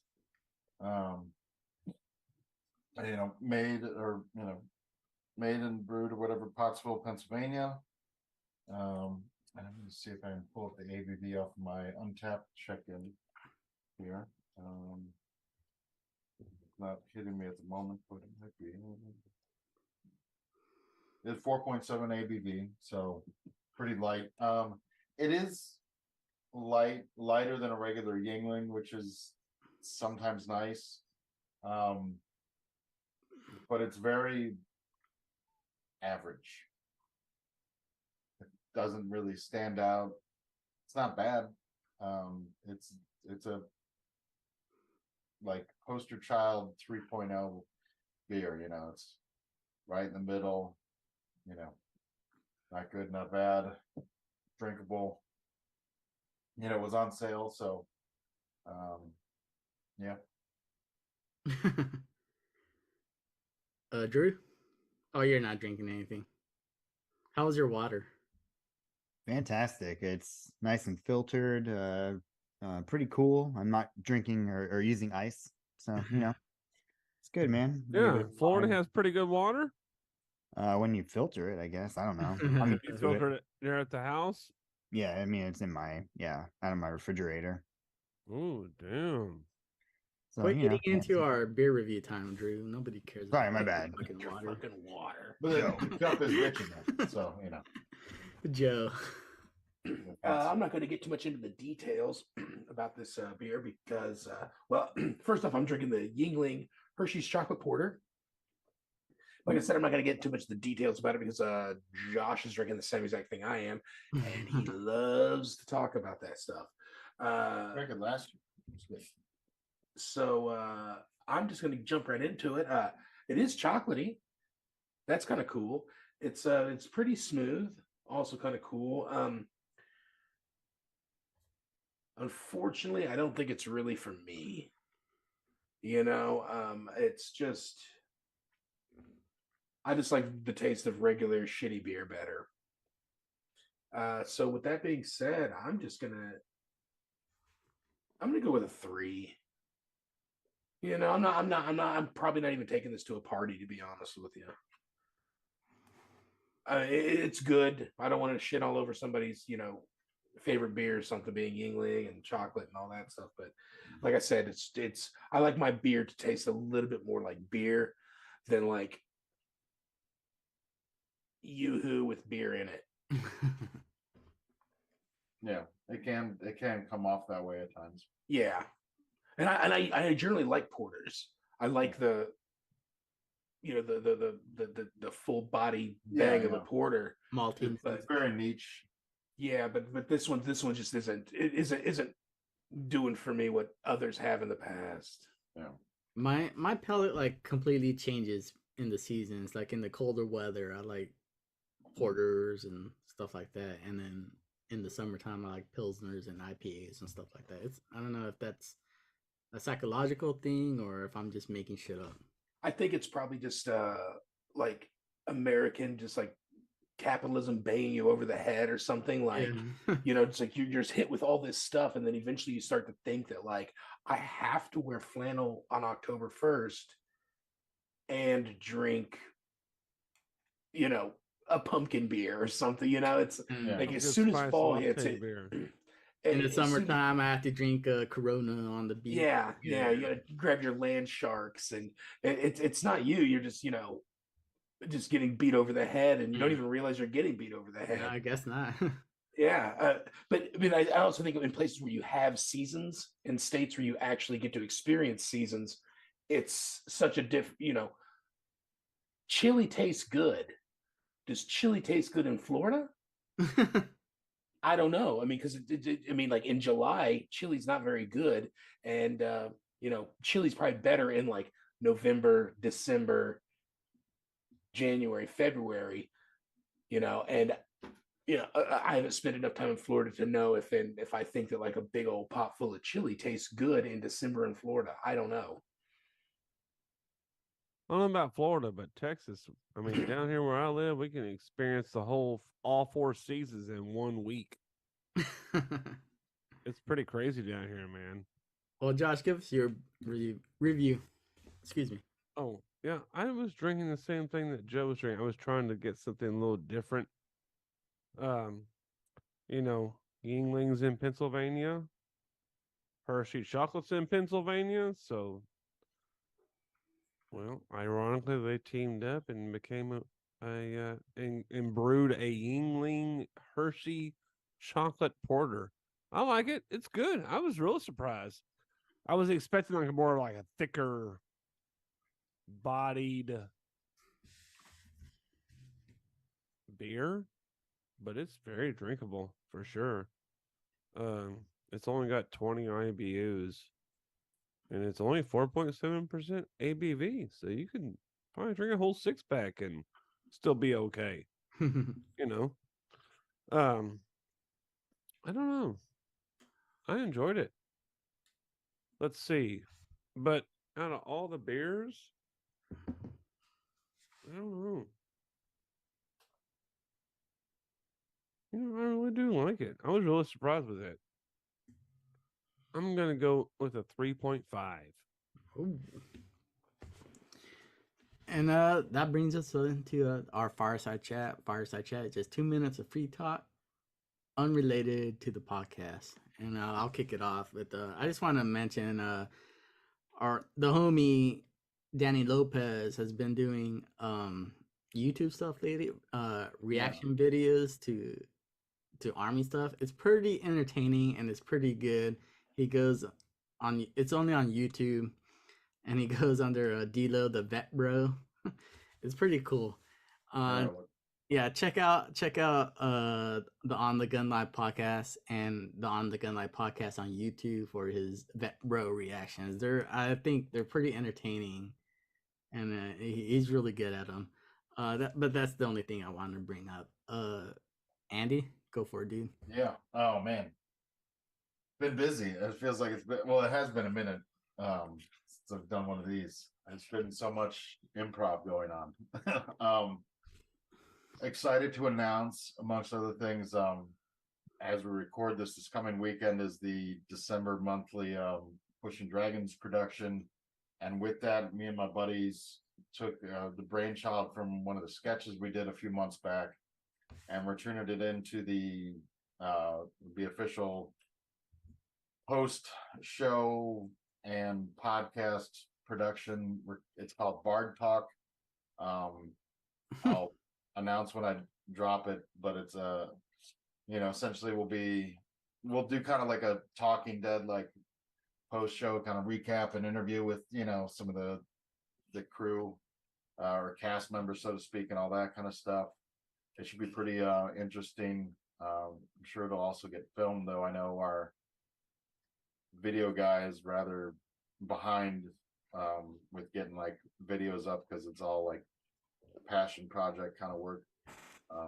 So he has like the footage, but it's like it'd be a matter of getting everything edited. So, but I'll let you guys know when the audio drops. Aside from that, this weekend I'll also be finally starting my first student for Guitars for Vets program going. So again, if you're a veteran out there dealing with primarily for like vets dealing with like PTSD and stuff like that, like learning an instrument, namely guitar, as like a coping mechanism therapy kind of thing. 10 free, you get 10 lessons, and then after the 10th one, you complete them all, you get a guitar out the deal. Oh, cool. I think it's a good program. There's chapters kind of around. I don't know how spread out it is, but like, go to like the Facebook page and at least, give it a follow, see if there's a chapter in your area or something, or just, support Guitars for Vets. Yeah, if you're in the Norfolk, Hampton Roads area, come on down to Push Comedy Theater. On the weekends, there's always good, fun improv shows of various types, really improv, sketch comedy, stand up, different shows, different weekends and all that kind of stuff. So come on down, check it out, or take a class. It's a good time, make some friends. That's fucking awesome stuff. Drew, you got anything? Yeah, take care of yourselves mentally, physically. Reach out if you need help. I'm here. I can, direct you in some resources, kind of what I do for my job. I think what Andy's doing is great. Also, I think it, hits on what we talked about a little bit before with transition stress and finding your, your service, right? Finding that service. So, I'm doing something pretty cool also, and I would like to encourage other people to kind of do other stuff as well. But I'm doing Wreaths Across America this year. So on the 16th on Saturday, we're going to one of our local veteran cemeteries, and we're going to place wreaths on each of the graves of the veterans. Awesome. It's a super cool organization. You can donate a wreath, just like pay some money. You can also buy wreaths for other people. My wife got me a cool wreath. It has a cool Navy flag on it. But everything that you do pay and donate to them goes to making this happen. It is my dad does this as well. He works in the shipping industry. And he tells me that, all the trucks that deliver the wreaths are all done voluntarily.